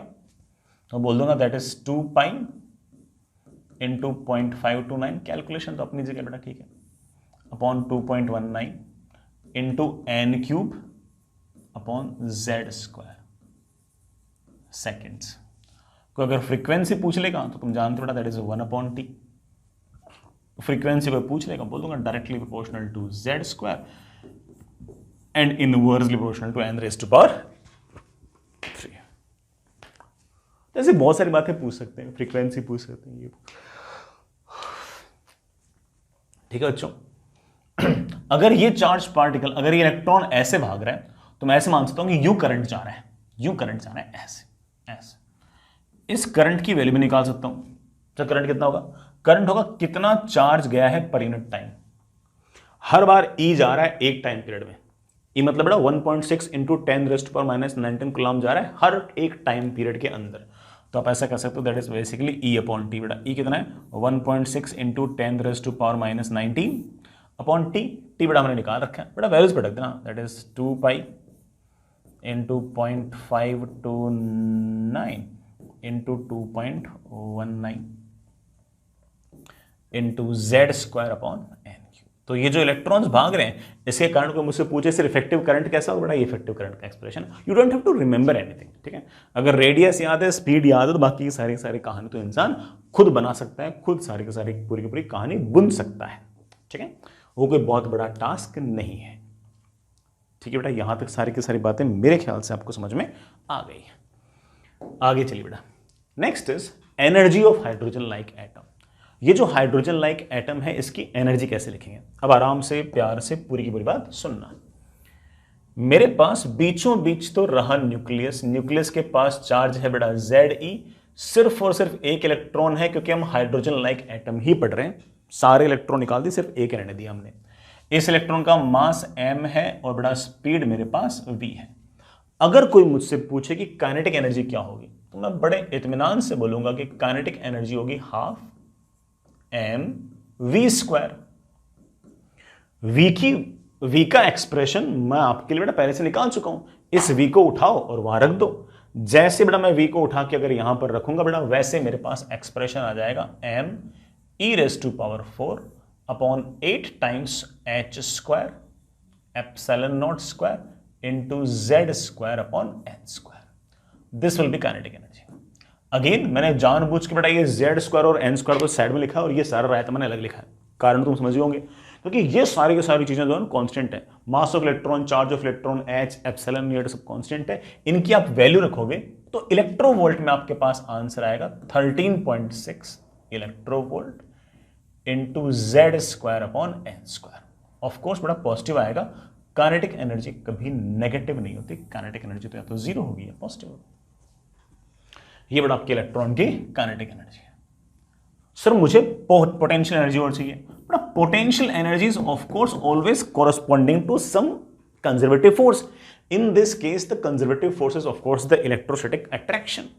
Electrostatic force के कारण मेरे ख्याल से पोटेंशियल एनर्जी का फॉर्मूला मैंने मेरे बच्चों को सिखा रखा है। क्या सिखा रखा है? K Q1 Q2 अपॉन दोनों के बीच का R। ये R मेरे बच्चे पहले से निकाल चुके हैं। ये रहा बेटा आपका R।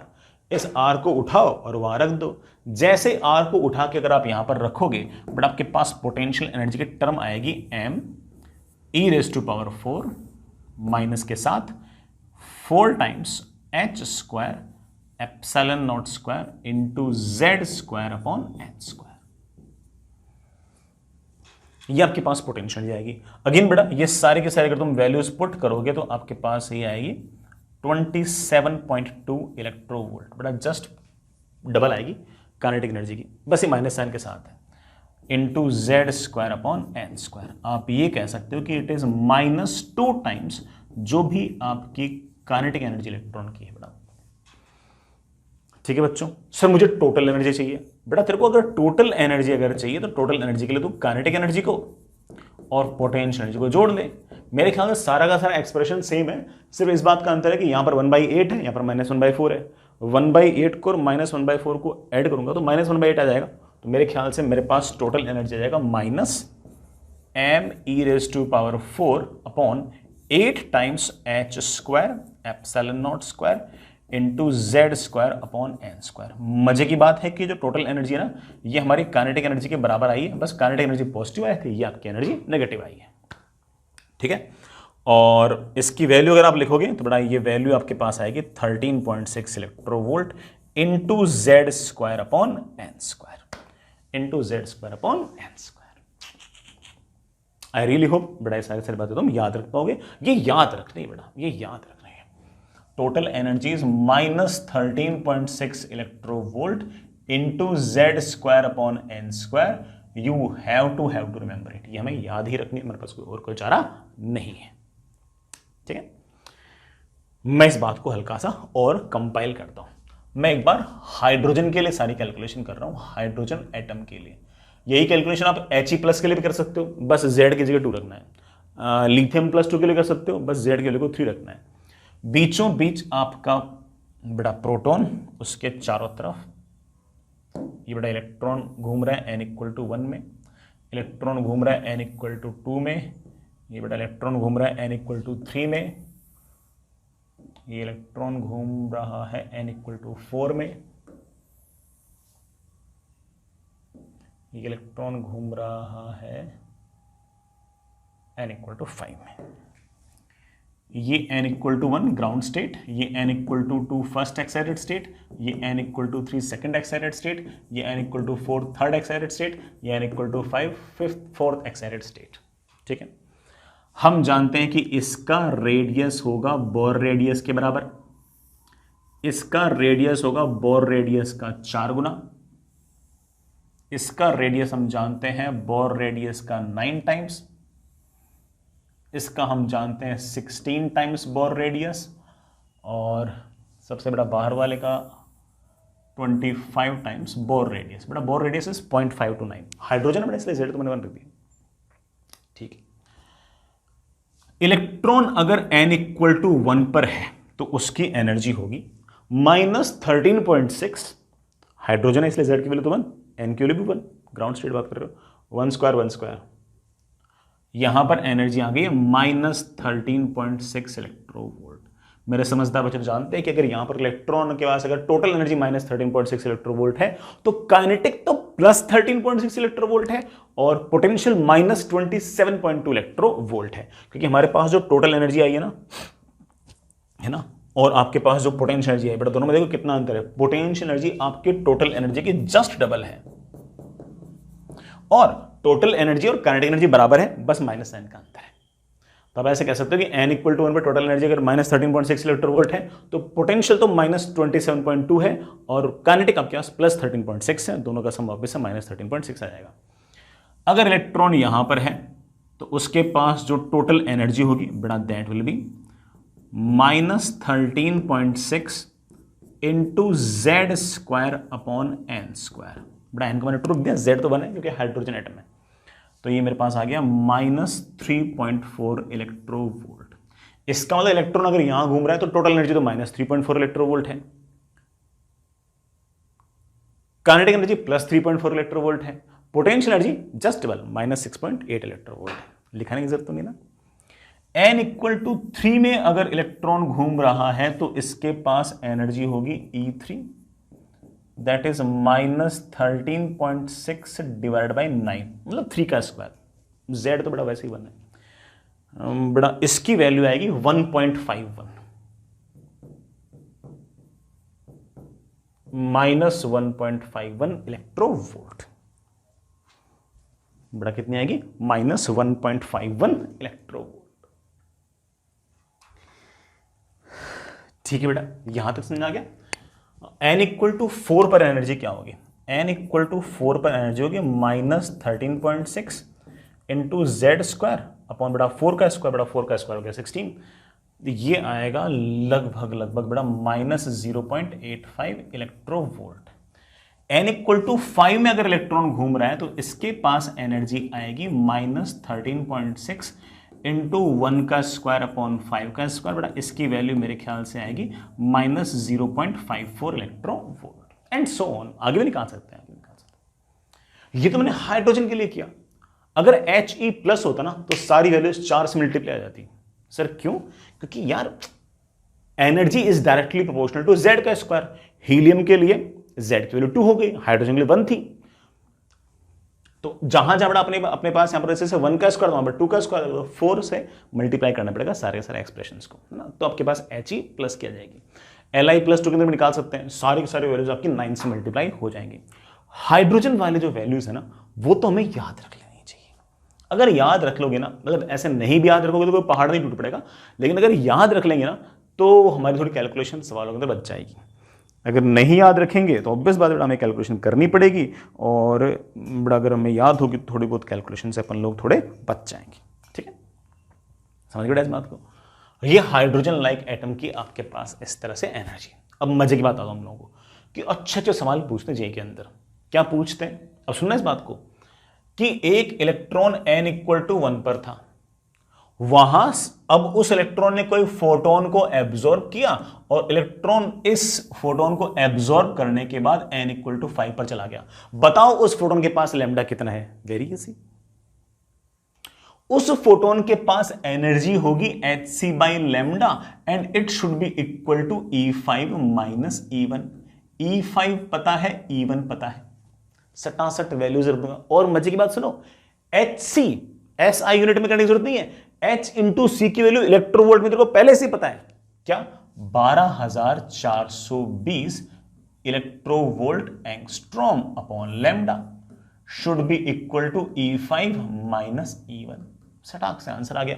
ये दोनों इलेक्ट्रोवोल्ट में पहले से याद है, इलेक्ट्रोवोल्ट कैंसिल, लैम्डा आ गया मेरे पास किसमें, एंगस्ट्रॉम में। मचा दिया अपन ने, बढ़िया सवाल निपटा दिया अपन ने। यही इलेक्ट्रॉन जो n इक्वल टू 5 पर है, ये n इक्वल टू 5 से कूद कर n इक्वल टू 3 पर आ गया। लेट से अल्टीमेटली तो n इक्वल टू 1 पर ही आना है, लेकिन बीच में अभी डायरेक्ट आए जरूर थोड़ी, 5 से 3 भी आ सकता है सर। जब 5 से 3 पे आएगा तो फोटोन निकालेगा सर, उस फोटोन की एनर्जी बताना। अरे यार उस फोटोन की एनर्जी होगी of course E5 minus E3। ऊपर से नीचे आएगा तो एनर्जी घटेगी, जितनी एनर्जी घटेगी वो एनर्जी फोटोन की फॉर्म में लिबरेट होगी। तो उस फोटोन के पास एनर्जी कितनी होगी, उस फोटोन के पास एनर्जी होगी E5 माइनस E3। सर उसका लैम्डा निकाल सकते हो या, अरे क्यों नहीं निकाल सकते, and it should be equal to Hc by lambda. Again ये इलेक्ट्रोवोल्ट में, ये इलेक्ट्रोवोल्ट मुझे याद है, Hc भी मुझे इलेक्ट्रोवोल्ट में याद है, 12420 इलेक्ट्रोवोल्ट एंगस्ट्रॉम। खड़ाक से मेरा लैम्डा आ जाएगा एंगस्ट्रॉम के अंदर। कर लो बेटा रिलेट सारे सारी बातों को बिल्कुल आराम आराम से, इत्मीनान से सारे सारे करने वाले काम बेटा। सर इलेक्ट्रॉन फिर 3 से कूद के 1 पे आया, पहले 5 से 3 पे आया, फिर 3 से 1 पे आया। अरे 3 से कूद के 1 पे आएगा तब भी उसकी एनर्जी घटेगी, उसकी एनर्जी घटेगी E3 माइनस E1, और जितनी एनर्जी घटेगी वो फोटोन की फॉर्म में बाहर निकल जाएगी, that is equal to Hc by lambda. उस फोटोन का मैं लैम्डा बड़े आराम से निकाल सकता हूं। इस तरह के सवाल खूब सारे पूछते हैं, और ऐसे सवाल सिर्फ और सिर्फ फिजिक्स में नहीं, फिजिक्स में ही पूछते हैं और केमिस्ट्री में पूछते हैं, और हम सारे सवाल कर सकते हैं। हम बिल्कुल एकदम वेल इक्विप्ड हैं इस तरह के सवाल करने के लिए। I hope it will work for you. ठीक है बच्चों, ये सारी की सारी बातें मुझे ऐसा लगता है तुम समझ भी गए होंगे, और आपने हल्का फुल्का याद भी करना स्टार्ट कर दिया होगा। आगे चलते हैं बेटा। Next is Rydberg's constant. ऐसी सिंपल सी बात है, सुनना बेटा। मान लीजिए कि कोई इलेक्ट्रॉन nth स्टेट में है। अगर इलेक्ट्रॉन आपका nth स्टेट में है तो उसके पास जो एनर्जी होगी बेटा, दैट विल बी, कितनी थी बेटा एनर्जी, -me⁴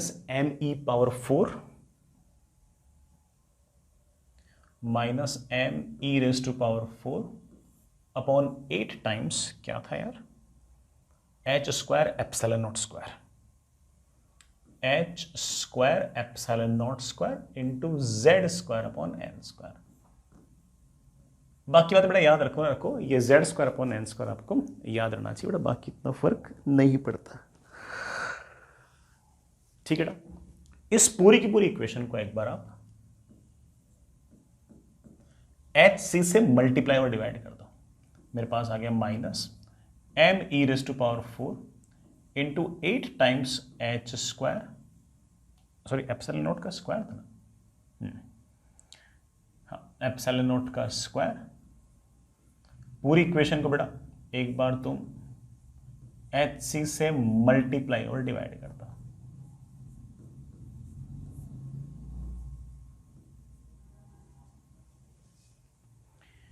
ये जो टर्म है this is known as Rydberg's constant बेटा, this term is known as Rydberg constant. मैंने रिडबर्ग कांस्टेंट बेटा किसकी जगह लिखा है, ये जो टर्म है इसको Hc से डिवाइड कर दिया, मतलब me⁴ अपॉन 8 टाइम्स h³ ε0 का स्क्वायर इंटू c। एक तरीके से जो हमारा 13.6 इलेक्ट्रोवोल्ट था उसको मैंने Hc से डिवाइड कर दिया, so that comes out with 13.6 electronvolt upon Hc। ये आपका रिडबर्ग कांस्टेंट है। इसकी वैल्यू जो आएगी बड़ा 109,678,00 मीटर इनवर्स, ये बड़ा इसकी SI यूनिट है। याद नहीं करनी, सवाल में आपको बड़ा दे रखी होगी। ठीक, मैं 1/r की वैल्यू भी बड़ा तुम्हें याद करा दूं। 1/r की जो बड़ा वैल्यू है वो लगभग बड़ा 911 एंगस्ट्रॉम के आसपास आएगी। ये बड़ा कभी बाद में अपने काम आ सकता है। कुल मिलाकर nth लेवल पर जो एनर्जी है बड़ा उसकी वैल्यू मेरे पास आएगी रिडबर्ग्स कांस्टेंट, बड़ा मैं इस पूरे को रिडबर्ग कांस्टेंट कह रहा हूं, into Hc into z² upon n²। बड़ा ये आर आपने किसकी जगह लिखा पता ना, हमने लिखा है 13.6 इलेक्ट्रोवोल्ट अपॉन एच सी के बराबर, एच सी कैंसिल, तो ये वापस आपका 13.6 इलेक्ट्रोवोल्ट ही वापस आ जाता है। तो रिडबर्ग कांस्टेंट जो है वो एक तरीके से 13.6 electronvolt divide by H into C जो है, इस टर्म को हम लोगों ने रिडबर्ग कांस्टेंट कहा है। ठीक है, ऐसा कोई अलग से कोई बात नहीं है। और उसकी वैल्यू बेटा मैंने लिख दी है, याद तुम रखो ना रखो बेटा कोई खास फर्क नहीं पड़ता, 1/r जरूर तुम चाहो तो बेटा याद रख सकते हो, ये हमारे काम आ सकती है। सर आप उल्टी उल्टी बातें बोलते हो आर मत याद करना, 1/r याद करना। आर तो सवाल में दिया रहता है, अगर आर की किसी सवाल में जरूरत पड़ेगी तो आर सवाल में दिया रहेगा, आपको चिंता करने की जरूरत नहीं है। 1/r नहीं दिया रहेगा तो या तो बड़ा डिवाइड करके 1/r निकालो, या फिर जो मैंने 1/r मैंने लिखा रखा है उसको याद कर लो। उसको अगर याद कर लिया तो ऑब्वियस बात है बेटा, डिवीजन वाला हल्का सा आपका टाइम तो बच जाएगा। ठीक है बेटा। सर मेरे किस काम का है बेटा, ऑब्वियस बात है कि ना ये एनर्जी लिखने की एक अलग तरीके से स्टाइल है, इससे ज़्यादा आपका कुछ नहीं है।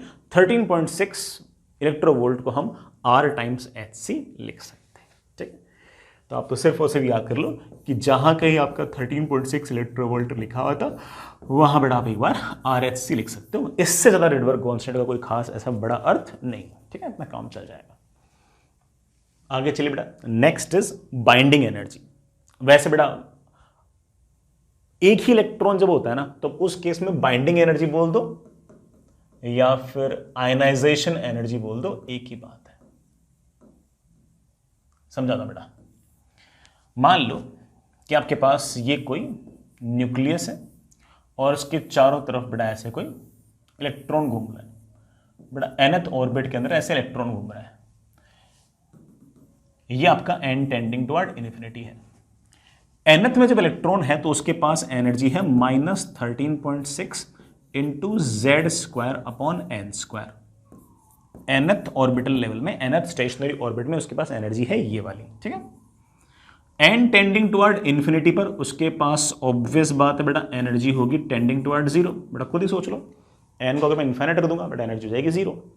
मुझे इस इलेक्ट्रॉन को कितनी एनर्जी दूं कि ये n से भागकर इन्फिनिटी चला जाए। इन्फिनिटी जाने का मतलब ये है कि एटम के न्यूक्लियस के एट्रैक्टिव फोर्स को तोड़कर बाहर चला जाए। मिनिमम एनर्जी, कम से कम कितनी एनर्जी दूं कि इलेक्ट्रॉन nth स्टेट से इनफाइनाइट पे चले जाए। This minimum energy required is known as binding energy. ये बाइंडिंग एनर्जी शब्द को हम पहली बार थोड़ी पढ़ रहे हैं, हमने ग्रेविटेशन पढ़ी थी। तब ऐसा था कि सन के अराउंड कोई प्लेनेट घूम रहा था, प्लेनेट को कम से कम कितनी एनर्जी दूं कि सन के अट्रैक्टिव फोर्स को तोड़ के भाग जाए, वो बाइंडिंग एनर्जी थी। यहाँ बेटा बाइंडिंग एनर्जी मोर और लेस वैसे डिफाइंड है। सर कितनी एनर्जी दूं, तो समझदार बच्चा बोलेगा कि सर बाइंडिंग एनर्जी जो होगी इट विल बी इन्फिनिटी पर कितनी एनर्जी है माइनस nth पर एनर्जी कितनी है। इन्फिनिटी पर तुम देख सकते हो बेटा एनर्जी आपकी जीरो आएगी, n टेंडिंग टुवर्ड इन्फिनिटी रखते ही। और nth पर कितनी एनर्जी है वो मेरे बच्चों को पहले से पता ही है, -13.6 electronvolt into Z square upon N square. तो हमारे पास बड़ा आंसर आ गया +13.6 electronvolt into Z square upon N square. दूसरे शब्दों में मैं ऐसा कह सकता हूं कि एक तरीके से ये हमारी जो टोटल एनर्जी थी ना उसका नेगेटिव है।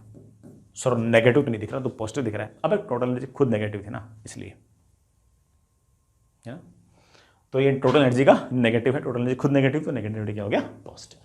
इसी बाइंडिंग एनर्जी को हम आयनाइजेशन एनर्जी भी कह सकते हैं इस केस में। सर हमने तो केमिस्ट्री में ये पढ़ा था कि आयनाइजेशन एनर्जी जो होती है, जो सबसे बाहर वाला जो इलेक्ट्रॉन होता है उसको बाहर निकालने के लिए एनर्जी चाहिए होती है, उसको आयनाइजेशन एनर्जी बोलते हो। आपका दूसरा इलेक्ट्रॉन कहीं पड़ा हो सकता है, अब अपना इलेक्ट्रॉन ही एक ही है। अपना केमिस्ट्री में तो हाई फाई बातें होती है, यहाँ पर तो इलेक्ट्रॉन ही एक ही है, तो उसमें कोई कौन सा बाहर वाला कौन सा अंदर वाला, एक ही तो है। तो यही बाइंडिंग एनर्जी है, यही आपकी आयनाइजेशन एनर्जी है। ये जो आपने आयनाइजेशन एनर्जी निकाली है इसको तुम E से डिवाइड कर दोगे तो एक और टर्म आ जाएगी आपके पास जिसको हम बोलेंगे ionization potential. Ionization energy electronvolt में होगी, इलेक्ट्रो इलेक्ट्रो कैंसिल हो जाएगा, तो आयनाइजेशन पोटेंशियल आपके पास वोल्ट में आ जाएगा। आसान सा था बेटा, ठीक है आगे चलते हैं। Next is find ionization energy and ionization potential of Li+2 n equal to 2 का, n इक्वल टू 2 का निकालना बेटा। हाँ बेटा, find ionization energy and ionization potential of Li+2 n equal to 2 निकाल देंगे। देखो यार आयनाइजेशन एनर्जी जो है वो हम जानते हैं कि टोटल एनर्जी का नेगेटिव है। टोटल एनर्जी का नेगेटिव है, टोटल एनर्जी का फॉर्मूला है -13.6 electronvolt into Z square upon N square. बेटा लिथियम के लिए जेड की वैल्यू है 3, तो that is Z square upon N square. Sorry,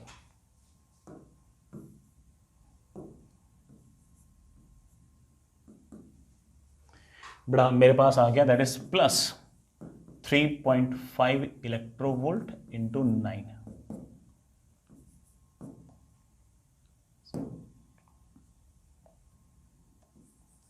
मेरा मेरे ख्याल से 31.5 इलेक्ट्रोवोल्ट आ गया होगा। कैलकुलेशन तुम चेक कर लेना यार। सर मुझे इसमें आयनाइजेशन पोटेंशियल भी पूछा है बेटा, आयनाइजेशन पोटेंशियल पूछा है, तो that is ionization energy upon E, that is 31.5 electronvolt upon E. E से ई कैंसिल, बेटा ये आ गया 31.5 volts. As simple as that. ठीक है। एक्साइटेशन एनर्जी, और सुनो बेटा, मान लीजिए कि आपके पास ये न्यूक्लियस है बीचों बीच और इसके अंदर n इक्वल टू 1 पर इलेक्ट्रॉन है। n इक्वल टू 1 पर अगर इलेक्ट्रॉन है तो इसके पास एनर्जी है -13.6 electronvolt into Z square upon बेटा 1 का स्क्वायर। इसको मैं कितनी एनर्जी दूं कि nth लेवल पर चला जाए? अरे भाई nth लेवल पर एनर्जी कितनी है? nth लेवल पर एनर्जी है -13.6 into Z square upon N square, of course electronvolt. This energy required is known as excitation energy. तो कोई मगर मुझसे पूछे कि सर एक्साइटेशन एनर्जी क्या है? एक्साइटेशन एनर्जी इस nth लेवल की होगी, energy at nth level minus energy at 1। इसमें से इसको माइनस करना, बेटा 13.6 इलेक्ट्रोवोल्ट तो मेरे प्यारे बच्चों कॉमन ही आ गया, जेड स्क्वायर भी बड़ा कॉमन आ गया, और मेरे ख्याल से आ गया 1 - 1 अपॉन एन स्क्वायर। ये आ गया मेरे पास एक्साइटेशन एनर्जी। सिंपल। इसी तरह से अगर कोई मुझसे पूछ ले कि सर एक्साइटेशन पोटेंशियल कितना होगा, एक्साइटेशन पोटेंशियल जो होगा वो हमेशा होगा excitation energy divide by E. इसको अगर मैं इसे डिवाइड करूंगा तो मेरे पास आंसर आ जाएगा 13.6 volt into 1 - 1 upon N square. अरे जेड स्क्वायर भी तो था, इंटू जेड स्क्वायर। ये बड़ा आंसर। ऐसा कुछ याद करने वाला तो नहीं लग रहा ना कि बेस स्टैंडर्ड पर क्या क्या याद करा दिया? कोई याद करने वाली चीज बड़ा है ही नहीं, सिंपल सिंपल सी बातें, सिर्फ वैल्यूज पुट करनी, बड़ा आंसर आ जाएगा। आगे चलते हैं बच्चों। Next is find excitation energy and excitation potential of He plus atom for stationary orbit n equal to 2। Stationary orbit n equal to 2 की एक्साइटेशन एनर्जी निकालो। बिल्कुल निकालूंगा। देखो बेटा, हीलियम के अंदर, एक मिनट, ये बेटा बीचों बीच मेरे पास न्यूक्लियस, हीलियम के अंदर n इक्वल टू 1 पर कितनी एनर्जी है मुझे पता है। n इक्वल टू 1 पर एनर्जी है -13.6 electronvolt into Z square upon N square. बड़ा इसको 4 से मल्टीप्लाई करना, बड़ा 6 चौक 24 असल लगी 2, बड़ा -54.4 इलेक्ट्रोवोल्ट। ये तो n इक्वल टू 1 था, n इक्वल टू 2 यहां कहीं ले बेटा, ये n equal to 2। n equal to 2 पर एनर्जी कितनी होगी बेटा? n इक्वल टू 2 पर एनर्जी होगी -13.6, हीलियम है, जेड स्क्वायर, n की वैल्यू है 2, बेटा ये तो -13.6 इलेक्ट्रोवोल्ट ही आ गया। यहां पर एनर्जी है -13.6 इलेक्ट्रोवोल्ट और यहां एनर्जी थी -54.4 इलेक्ट्रोवोल्ट। n इक्वल टू 2 की एक्साइटेशन एनर्जी पूछिए, इस बात का मतलब है कि n इक्वल टू 1 से n इक्वल टू 2 पर भेजने के लिए मुझे कितनी एनर्जी चाहिए? Of course this minus this. तो पहले वाले का मेरे पास आंसर आ गया है this minus this, -13.6 minus this, बड़ा माइनस माइनस क्या हो गया? 54.4।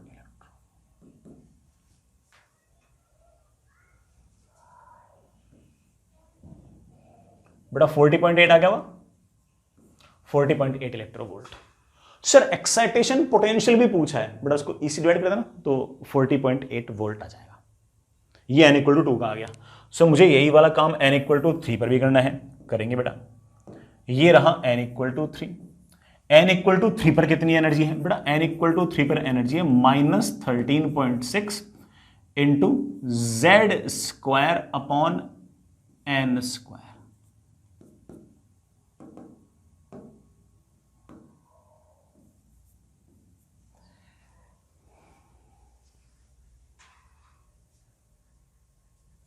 बेटा मेरे ख्याल से ये तो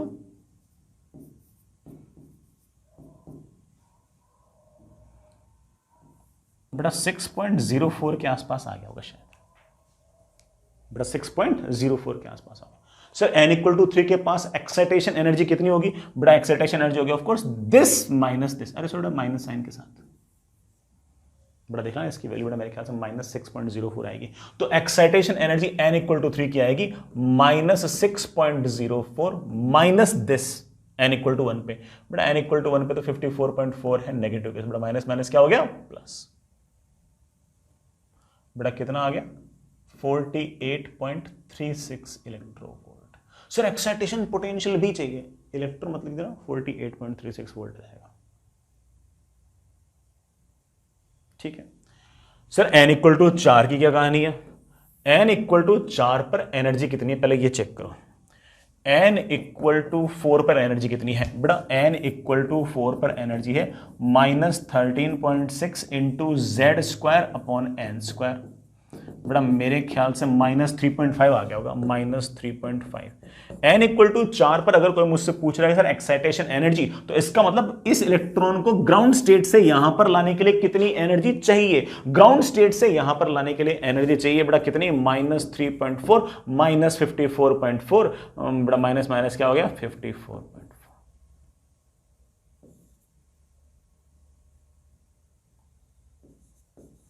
बेटा 50.9 इलेक्ट्रोवोल्ट आ गया होगा। सो मुझे एक्साइटेशन पोटेंशियल भी चाहिए, तो बेटा आंसर बोल देना 50.9 वोल्ट। 50.9 वोल्ट बोल देना। ठीक है, आगे चलिए बेटा। चलिए बच्चों आगे चलते हैं। हमारी जो एनर्जी वाली बातें हैं कि इलेक्ट्रॉन अगर एक स्टेट से दूसरी स्टेट पर गया तो उससे क्या क्या सवाल बन सकते हैं, क्या क्या सिचुएशंस बन सकते हैं, उनको डिस्कस करते हैं। पहले हम एक बार डिस्कस कर रहे हैं एब्जॉर्प्शन स्पेक्ट्रम। सुनिएगा, मान लीजिए कि हमारे पास कोई ना कोई एटम है और उस एटम के अंदर सेंटर पर जो न्यूक्लियस का चार्ज है वो Ze है। ये आपका बेटा n इक्वल टू 1 है, ये n इक्वल टू 2 है, ये n इक्वल टू 3 है, ये n इक्वल टू 4 है, एंड सो ऑन। ये n इक्वल टू 1 जो है ये हमारा ग्राउंड स्टेट है, और सारी की सारी स्टेट्स के अंदर सबसे ज्यादा स्टेबल जो है हमारा ग्राउंड स्टेट है।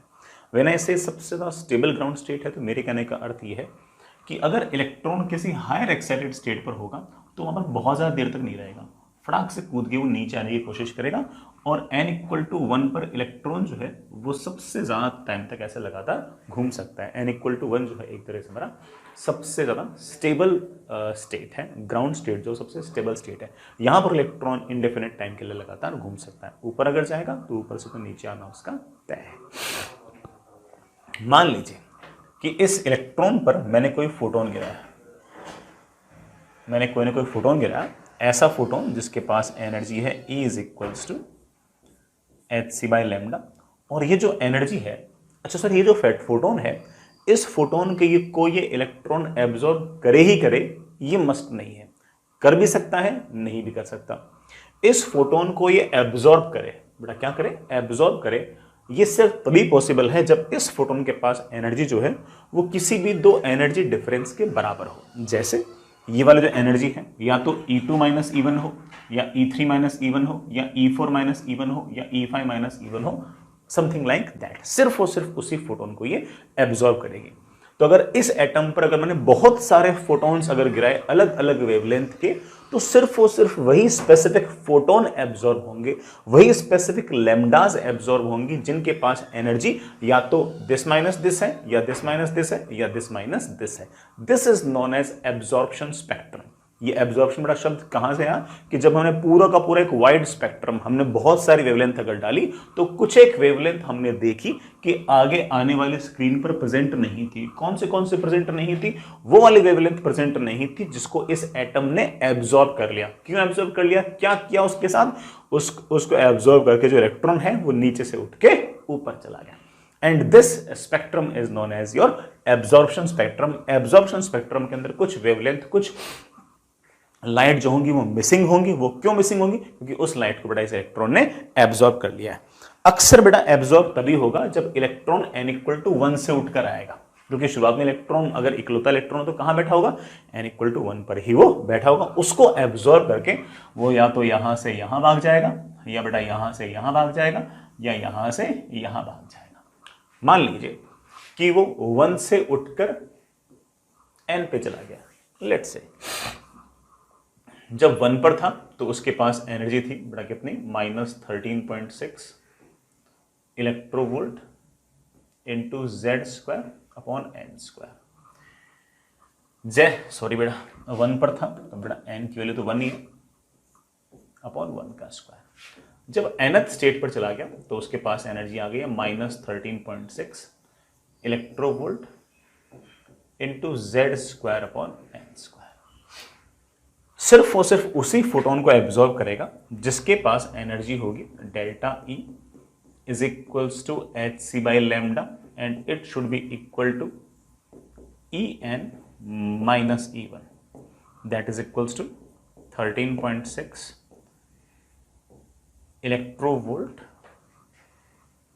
1 minus 1 upon n²।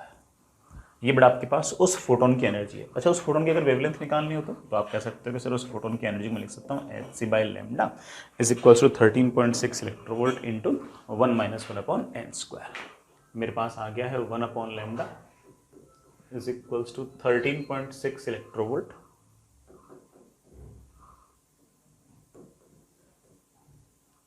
Upon hc into 1 minus 1 upon n²। बेटा 13.6 इलेक्ट्रोवोल्ट अपॉन hc, इसको हम जानते हैं शायद बेटा, तो रिडबर्ग कांस्टेंट है। तो आप ऐसे कह सकते हो कि 1 upon lambda is equals to Rydberg constant into 1 minus 1 upon n²। ठीक है बेटा, कौन सी वेवलेंथ एब्जॉर्ब होंगी वो इस फॉर्मूले से आ जाएंगी। बेटा आप इसको चाहो तो ऐसे भी याद रख सकते हो कि lambda is equals to n² minus 1, sorry बेटा उल्टा लिख दिया मैंने, n² upon n² minus 1 into 1 upon r। ये जो 1 अपॉन r है ना, इसको आप चाहो तो बेटा याद भी रख सकते हो कि इसकी वैल्यू जो है, अरे बेटा मैं बार बार Z² भूल जाता हूँ, क्योंकि मैं यहाँ पर Z², यहाँ पर भी Z², यहाँ पर भी Z², यहाँ पर भी Z²। n² upon n² minus 1, 1 upon r को बड़ा बड़े आराम से लिख सकता हूँ 911x²। ये लीजिए कौन सी वेवलेंथ एब्जॉर्ब होंगी आप इस फॉर्मूले से बड़े आराम से बता सकते हो। ठीक, अरे वापस से मैं Z² बोल गया। इसी तरह से कौन सी फ्रीक्वेंसीज एब्जॉर्ब होंगी, अगर ये पता करना हो तो आप कह सकते हो कि frequency is basically c by lambda, that is RC 1 minus 1 upon n² into बेटा Z²।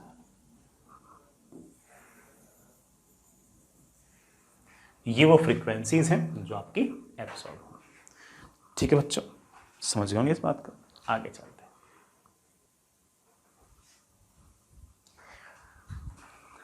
ठीक है बेटा, ऐसे कोई फॉर्मूले वगैरह याद करने की जरूरत नहीं, वो एक बेसिक बातें समझ में आनी चाहिए। ठीक है, एक बात और डिस्कस करते हैं कि अगर मैं इलेक्ट्रॉन को बाइंडिंग एनर्जी से भी ज्यादा एनर्जी अगर दे दूं तो क्या होगा भाई? बाइंडिंग एनर्जी अगर आपने कम एनर्जी दी तो इलेक्ट्रॉन उस फोटोन को एब्जॉर्ब कर लेगा जिसके पास एनर्जी डिफरेंसेस के बराबर है, बाकी को नहीं करेगा। लेकिन अगर मैं बाइंडिंग एनर्जी से भी ज्यादा अगर एनर्जी दे दूं तो इलेक्ट्रॉन जो है वो इस न्यूक्लियस के अट्रैक्टिव फोर्स को तोड़कर बाहर आ जाएगा। हेडिंग लिखना बेटा, what if photon having energy more than binding energy is incident. मान लीजिए कि आपके पास ये कोई इलेक्ट्रॉन है, इस इलेक्ट्रॉन के पास n इक्वल टू 1 पर एनर्जी है -13.6 electronvolt into Z square into Z का स्क्वायर अपॉन ऑफ कोर्स 1 का स्क्वायर, वो लिखने की जरूरत नहीं। ठीक है, अगर मैं इसको एनर्जी दूं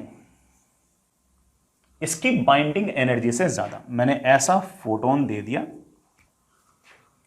जिसके पास एनर्जी जो है वो बाइंडिंग एनर्जी से ज्यादा है। बाइंडिंग एनर्जी बेटा कितनी नजर आ रही है ना, बाइंडिंग एनर्जी है 13.6 इलेक्ट्रोवोल्ट इंटू जेड स्क्वायर। तो इस एच सी बाई लेमडा की जो वैल्यू है या डेल्टा ई की जो वैल्यू है वो 13.6 इलेक्ट्रोवोल्ट इंटू जेड स्क्वायर से ज्यादा है। अगर मैंने इस इलेक्ट्रॉन को exactly 13.6 electronvolt into Z square अगर एनर्जी दी तो ये इलेक्ट्रॉन कूद कर इंफिनिटी पे आ जाएगा, कूद कर इंफिनिटी पे आ जाएगा। और इंफिनिटी पे जैसे ही आ गया, मतलब इंफिनिटी मतलब एन टेंडिंग टुवर्ड इंफिनिटी पे आ गया, जैसे ही एन टेंडिंग टुवर्ड इंफिनिटी पर आ गया, फॉर्मूले में अगर पुट करूंगा तो पोटेंशियल एनर्जी भी जीरो, काइनेटिक एनर्जी भी जीरो, और ऑफ कोर्स आपकी टोटल एनर्जी भी जीरो। बड़ा फॉर्मूला आता है ना, -13.6 electronvolt into Z square upon infinity का स्क्वायर। एन बड़ा अगर इंफिनिटी में आता, ऑफ कोर्स बड़ा इंफिनिटी पे आएगा तो ऑब्वियस बात है बेटा न्यूक्लियस से डिस्टेंस तो बहुत ज्यादा रहेगी, तो आपका पोटेंशियल तो जीरो हो जाएगा। ठीक है, ये वाली बात तो समझ आ गई। लेकिन अगर मैं energy 13.6 electronvolt into Z square से अगर ज्यादा दूंगा तो जो एक्स्ट्रा एनर्जी गई है, जो एक्स्ट्रा एनर्जी गई है वो चली जाएगी इसकी काइनेटिक एनर्जी के अंदर। बड़ा किसके अंदर, काइनेटिक एनर्जी के अंदर। तो अगर ये जो डेल्टा ई है, अगर ये 13.6 इलेक्ट्रोवोल्ट से अगर ज्यादा है तो ये जो इलेक्ट्रॉन है उस फोटोन को लेकर बाहर आ जाएगा।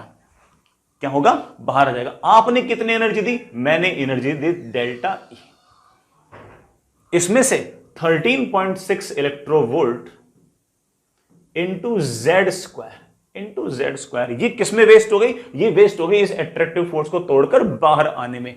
इसके पास कुल मिलाकर इतनी काइनेटिक एनर्जी रह जाएगी। सर पोटेंशियल नहीं बचेगी, बड़ा जब बाहर आ जाएगा तब पोटेंशियल तो बचेगी नहीं, उसका कोई इंटरेक्शन ही नहीं बचाएगा न्यूक्लियस से। तो जैसे ही आपने delta E energy 13.6 electronvolt into Z square से अगर ज्यादा दी तो उसमें से 13.6 इलेक्ट्रोवोल्ट इंटू जेड स्क्वायर के बराबर एनर्जी तो एट्रैक्टिव फोर्स को तोड़ने में खर्च हो जाएगी, जो एक्स्ट्रा होगी वो आपकी काइनेटिक एनर्जी की फॉर्म में निकल लेगी।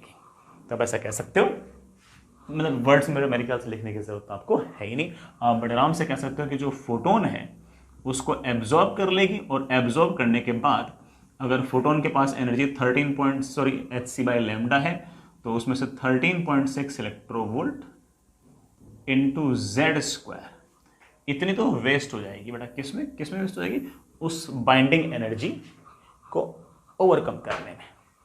वो जो न्यूक्लियस की बाइंडिंग है उसको तोड़ने में 13.6 electronvolt into Z square waste हो जाएगी, बाकी एनर्जी बड़ा अपनी काइनेटिक एनर्जी की फॉर्म में यूज कर लेगा। ठीक है बच्चों, तो 13.6 इलेक्ट्रोवोल्ट इंटू जेड स्क्वायर से ऊपर एनर्जी के सारे फोटोन एब्जॉर्ब कर लेगा, बस जो एब्जॉर्ब करेगा उसकी एक्स्ट्रा एनर्जी को वो कहां यूज करेगा, काइनेटिक एनर्जी के अंदर। एक छोटा सा सवाल करते हैं बेटा, हाइड्रोजन एटम है और इसमें n इक्वल टू 1 के अंदर कोई इलेक्ट्रॉन मस्ती कर रहा है, चिल मचा रहा है, उस पर मैंने एक फोटोन गिराया जिसकी वेवलेंथ है 800 angstrom. Find kinetic energy and speed of electron when it comes out of the atom. ये तो बड़ा सवाल में हिंट ही दे दिया कि इलेक्ट्रॉन जो है वो इस एटम से बाहर ही आ जाएगा। पहले ये जो फोटोन है ना इसकी एनर्जी देखते हैं। इस फोटोन के पास कितनी एनर्जी है, बड़ा फोटोन के पास एनर्जी है hc बाई लेमडा। हो सकता है बड़ा hc कई बच्चों को पहले से याद हो, बड़ा hc होता है 12420 इलेक्ट्रोवोल्ट एंगस्ट्रॉम।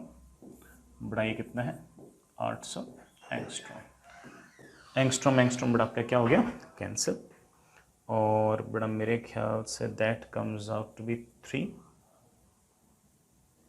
सॉरी हाँ 3 105 बड़ा 4 से डिवाइड करना, 4 से अगर डिवाइड करूंगा तो यहाँ पे कितना आ गया 3, ठीक है, divide by 200 that is 31.05 upon, ठीक है, 15 इलेक्ट्रोवोल्ट के आसपास आ गया, 15.005 आएगा।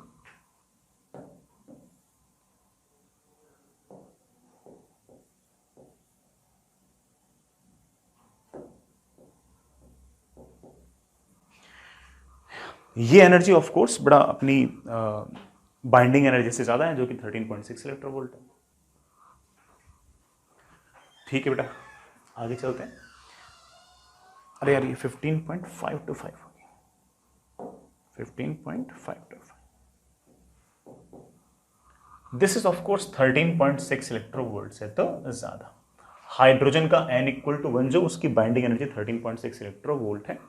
अब मुझसे पूछा है कि अगर ये 15.525 इलेक्ट्रोवोल्ट के फोटोन को ये एब्जॉर्ब कर लेगी। अब बोले हाँ से बिल्कुल कर लेगी।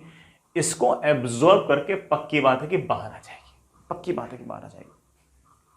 बाहर जब ये फोटोन आएगा, सॉरी जब ये इलेक्ट्रॉन आएगा, तब उसके पास कोई पोटेंशियल एनर्जी तो है नहीं क्योंकि इसका इंटरेक्शन उस न्यूक्लियस के साथ है ही नहीं। हाँ, इसके पास कुछ ना कुछ काइनेटिक एनर्जी जरूर होगी। कितनी काइनेटिक एनर्जी होगी इसके पास? हमने एनर्जी दी है 15.525 इलेक्ट्रोवोल्ट, जिसमें से इस हाइड्रोजन एटम के जो न्यूक्लियस है उसके एट्रैक्टिव फोर्स को तोड़कर बाहर आने में 13.6 इलेक्ट्रोवोल्ट तो वैसे ही खर्च हो गया है, और जो बाकी बची वो हमारी आ गई है काइनेटिक एनर्जी। बड़ा कितना आ गया था? 1.925 आ गया वो शायद, 1.925। बड़ा कैलकुलेशन चेक कर लेना है ना।